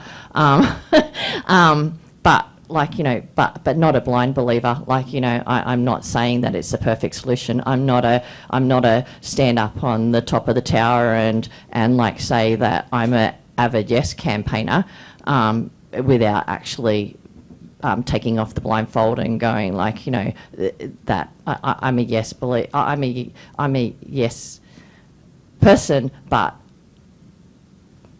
without the blindfold to say it doesn't. I don't believe it's a perfect solution, and it doesn't come with a whole lot of challenges that we need to keep on discussing. So I just wanted to share that. Can I also add, brother, that the seeds have already been planted. They were planted a long, long time ago, and what we're starting to see is just a little bit starting to fruition now. These conversations are happening whether people like it or not, and that's the change that's happening. Our people are going to continue to agitate against the system because we ain't going nowhere, and we never will go anywhere else. This is our country. In terms of, you know, the scaremongering that this is the only opportunity, I don't believe that. That needs to be eradicated completely out of our minds, because that's only going to grow despair amongst our mob. And I'm optimistic, and I might be a cynic, but I'm always optimistic that change is going to come. Change will come, but we've got to keep agitating. Thank you so much for your question, because that's the response people get. If it's not this, then what is it? Because finally there's something on the table. My response to this is, for a very, very, very long time, we've been asking for a seat at the table, but it's never been there. And so I've kind of now flipped the narrative and said, no. It's whether we allow you to come to our table or not, because we have been putting, what Lynda-June just said, those seeds in the ground and been flourishing. For a lot of our community, people tend to think that our communities on the ground aren't actually doing the work. And people are starting to think this voice to Parliament, this constitution, having this out there is actually the final solution, and is actually what's going to save us in a way, or at least be that stepping stone to a different route. And I think the common yarn that we're actually hearing, particularly from Uncle Coco and around this space, is, well, why isn't things like truth-telling or treaty put in the memorandum put forward for us to vote on? If that's seriously what we're leading to, voice, treaty, truth, then why aren't these words, which words and language matters when it comes to our legal system, why is that not included? Now, it's not included because it would scare the majority of Australia at the thought of First Nations people actually holding power, actually having some kind of say at that table and saying, actually, you know what, as First Nations people, we're going to come and have a conversation, and we're going to talk about treaty. We're going to talk about what are your actual perspectives on the ground that you want. How are we actually going to talk about land back? How are we actually going to talk about the particular issues, policies that affect our communities? And I think it's really important to remember the very process of this whole agenda was fault from the start. And it was fault from the start because it silenced a lot of community members.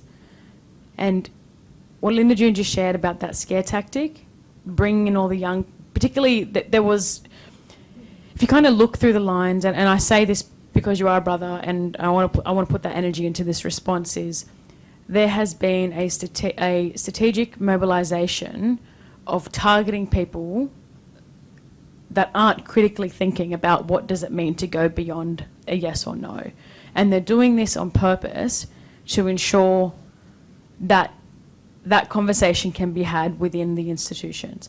And so my yarn would be, speak to our elders, speak to our community, speak to people like Uncle Coco, speak to people that are for it and then challenge them why they're actually for yes, speak to people that are no, and like you just said, challenge us why we might be for a no side or a no campaign.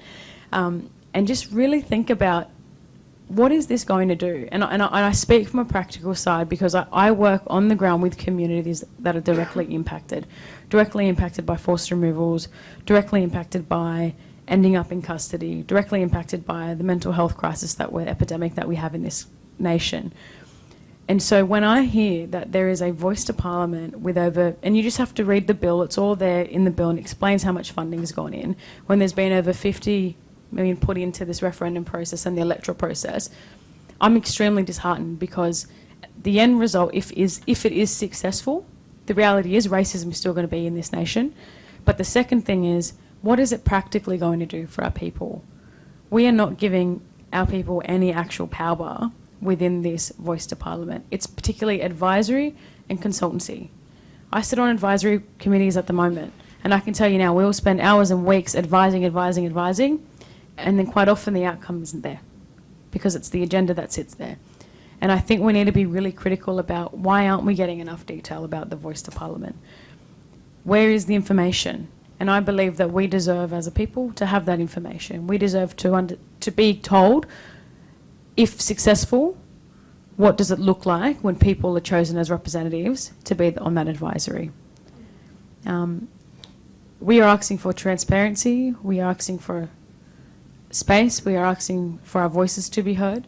And I think when we have particular members of working referendum groups and we have people silenced and we start ignoring that truth-telling, then whether it is a yes or no, we've already lost because the process hasn't been fair. Oh, sure. One other point that I think is really missing from the conversation is that we have more Aboriginal politicians than ever before. Federally, and what we are seeing is, an array of standpoints amongst those politicians. I recently ran in the New South Wales state election. I big noted myself, everybody. Only because, we are weaponising ourselves with Western knowledge, with Western education, and we're infiltrating these systems to impact change. And I don't think any one of our young people should ever underestimate their own power in creating movements through, stepping into those spaces. So, brother, if you're serious enough about, change making, going into the political arena is something that's not far away and abstract for us anymore. It can be a reality. I just wanted to add to that because, it just reminds me, one of our elders talks about the guest paradigm, and and Vanessa said, it's about bringing them to our table, and I think because I think up until now, I sort of feel that yes, the guest paradigm is that we're guests in our own home, but I also adding to that when then we're served up soup and given a fork to eat it with. So, I think that, how do we overcome that? How do we strengthen our positioning so that, our voice is a real voice? I think we'll go to Maria, and that will possibly be our last question for this evening. Stand to that? Oh. Just two things. One thing, the young fellow, what was your name, bud? Jordan? Yeah. You touched on a couple of things there, and so did the old mate down here. What was your name? Duncan, sorry.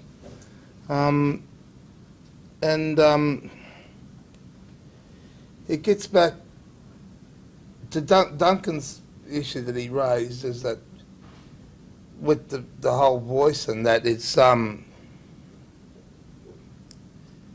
about the mechanics, and I guess that's what people say, mechanics. But had the referendum question been a question about humanity, I think it brings in a whole different debate. What I've heard tonight and other people around the last couple of months, it's all about the mechanics, if this and what this and that. But when you start talking about a treaty, which is about humanity, it's about ending a war and doing something humane. And by doing something humane, it's a whole different set of norms that you bring in and peripheries to the discussion. You're not actually talking about the mechanics, whether this is legal or that. You're actually bringing in into the debate whether it's humanity or it's humane and proper to do and right to do or not. So that's just something that I keep drawing back to, the whole constitutional change. If it was a question, a more question about, and based on humanitarian options, there'd be a different debate that we're having at the moment. And I think it even nullifies a lot of the real hardcore idiots like bloody Dutton. But the thing is that, yeah, well, he's still responsible for kidnapping 6 young boys and hiding out over in the bush in Brisbane, and no one's brought him to task for. But on the other thing that you said, you touched the issues that you're having at the local level. Well, the local level, you really got to look at the systems that are empowered. The native title process, Pearson was the one that negotiated it. He was the one that put us in the position. Everything that about what native title looks like now, it was him. Now, the other thing that you touched on was in that it's really the young people, these systems that we come onto it, that you fellas have to take the responsibility and actually put your hand up and do something in those communities. And the thing is, you know, and then when you start debating things, people like Marcia Langton invented the phrase lateral violence. The moment people started bringing her to task and questioning her and making her accountable, she screamed out the door, lateral violence, lateral violence. You know, answer the question. You know, someone asked Pat Dobson when he was a priest, did he have any, you know, cases to answer? They stormed out of the room and said lateral violence. Now, quite easily they could have said no. But it's that black politics that people shouldn't be afraid of, and people should be accountable. And what I'll just take a little bit further on that is that, you know, my mother was one of the founders of the Brisbane Council of Elders in Brisbane back in the 80s and 70s. And I told her back then, be careful what you use, because the only time that I heard that word elders was when the church come to Colomulla, up to the top camp. AIM, the Australian Inland Mission. We had old silly people and we had old clever people. We had young clever people and we had young silly people.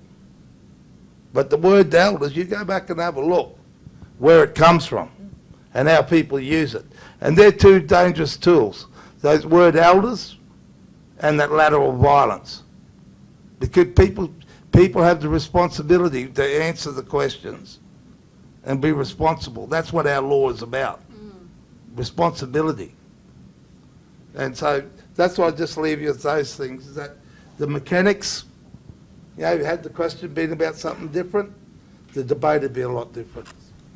Thank you so much to everybody. What a fantastic panel. My name is Maria. I teach in a law faculty, and it's often acknowledged that sovereignty was never ceded, but then everything proceeds to act as though sovereignty was ceded. I think that one of the things that happens when the debate is framed, as it has been, as a contest between yes and no, is that literacy about colonial law is left out of the equation. And what is a constitution? Bronwyn, you said at the start that students sometimes don't even know that we have a constitution, and I think that that is so key here. What is a constitution? It is a colonial framework. It's a framework for colonial power to operate through. And so this framing is an effect of that colonial framework, and also leaves out questions about what is the legal framework, what is a constitution? It's violence, and to go back to one of the points made earlier, it's a framework that has no consent at its heart. And I do also share the concern that some of these approaches are about seeking retrospective consent and about refounding a violent, what is known to be a violent foundation. And so, yeah, just thank you, Bronwyn, for actually generating this space. I think it's appreciated by many of us. Thank you. I totally agree with you, Maria. It definitely feels like a naturalisation of settler law and values and the colonial political ordering of things as well. In terms of the framing, that's from a position of dissent, that's the crux of it.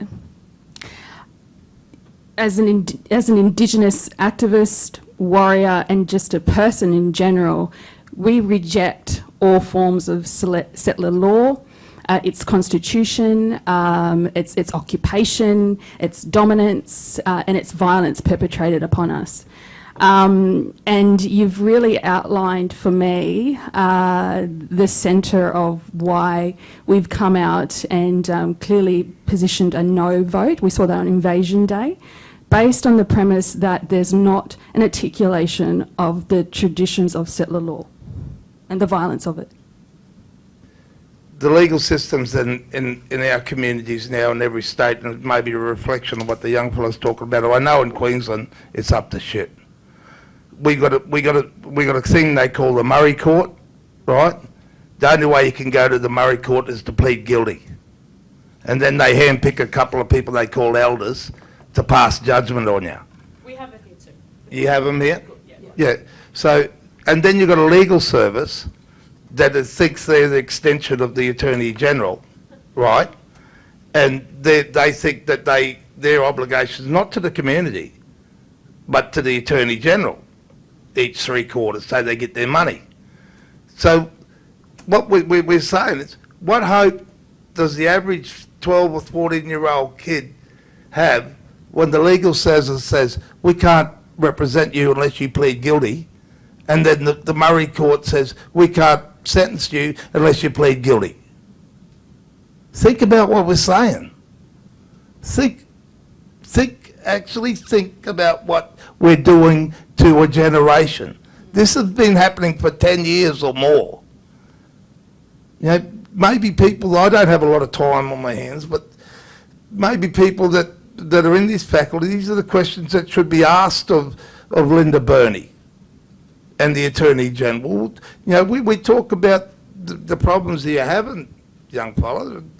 This is where it is. You know, 2 generations being told this type of behaviour, and this is how the system's to operate. And so it's, but you know, just with that legal thing is that since Mabo, the question about sovereignty hasn't been questioned. The whole debate, this Linda Burney, right from the, if you got every video of every television report, the Mellon, Jerry McCarthy, they're all saying your sovereignty's, if our sovereignty's not going to be damaged, and we have it, how come we can't exercise it? How come, and this may be something that, you know, that I put to other academics, and I think, how come, if it's there, how come we can't exercise it? You know, right down to the, we're actually got, I'm waiting for some lawyers to give me a brief and come back with an explanation of you know, if our sovereignty exists and we go in to try and do it, or a young person goes into court to try and challenge it or whatever, you know, there must be some recourse. And if there is no recourse in their constitution, their legal system, what hope have we got? What hope have we got? And that's why, if you talk to many people, it's about constitutional change, not to deliver welfare reform, but to recognise what we've already got, our sovereignty. And that's the real question, I think. And there has to... Maybe some of the legal minds around the country start challenging them. So, Uncle, are you saying actually recognising the Constitution and write the word sovereignty, that we are sovereign people? Well, right now, without a doubt, the federal government from Albanese down have quoted constantly saying that our sovereignty exists and that we have it. Well, how come we can't exercise it? And then what, and I'm not a lawyer, but what recourse do we have, redress do we have to challenge that, the federal and state governments for not recognising? When we challenged, I got locked up in a watch house for 3 days without a phone call because I challenged the magistrate. And he said, "Oh, you're charged with bloody, what do they call it, contempt." And it went from 1 night to 2 nights to 3 nights, and every time I kept readdressing it. Yeah. And so I had to spend 3 nights in the watch house. Can I just add that Indigenous rights cannot be won in a settler court. Its foundations, its logic, its construct is to maintain settler law. And anything that brings that into conflict, it cannot make a, what's the word that I'm looking for? Make a law on or make an outcome on, which was, you know, what the Mabo decision left open in terms of the recognition of sovereignty legally. So for me, and this is from the teachings of my father's generation, is that any gains that we're going to make in this country is going to be done on the streets through movements. We've seen what happened in the 70s, in the 1960s and 70s through the global influence on the civil rights movement and the groundswell that happened here with land rights and self-determination. That fight is continuing. So for me, it's not about trying to contest within the settler legal system, it's going to be done politically. And I want to make sure that people understand that at the heart of this is that the people hold the power, not the state as a construct, not the police, not its institutions, but people. And I think we all need to wake up to that. And I think that's a good note to finish our panel discussion this evening. There's lots to say on this. We have 235 years of history to speak about that's led up to this moment in time. So a couple of hours talking on a panel is not enough. So as many of the people on the panel have articulated this evening, is to educate yourself, find the information, and to work out for yourself why we're at this point in history. Just please join me in thanking this fabulous panel.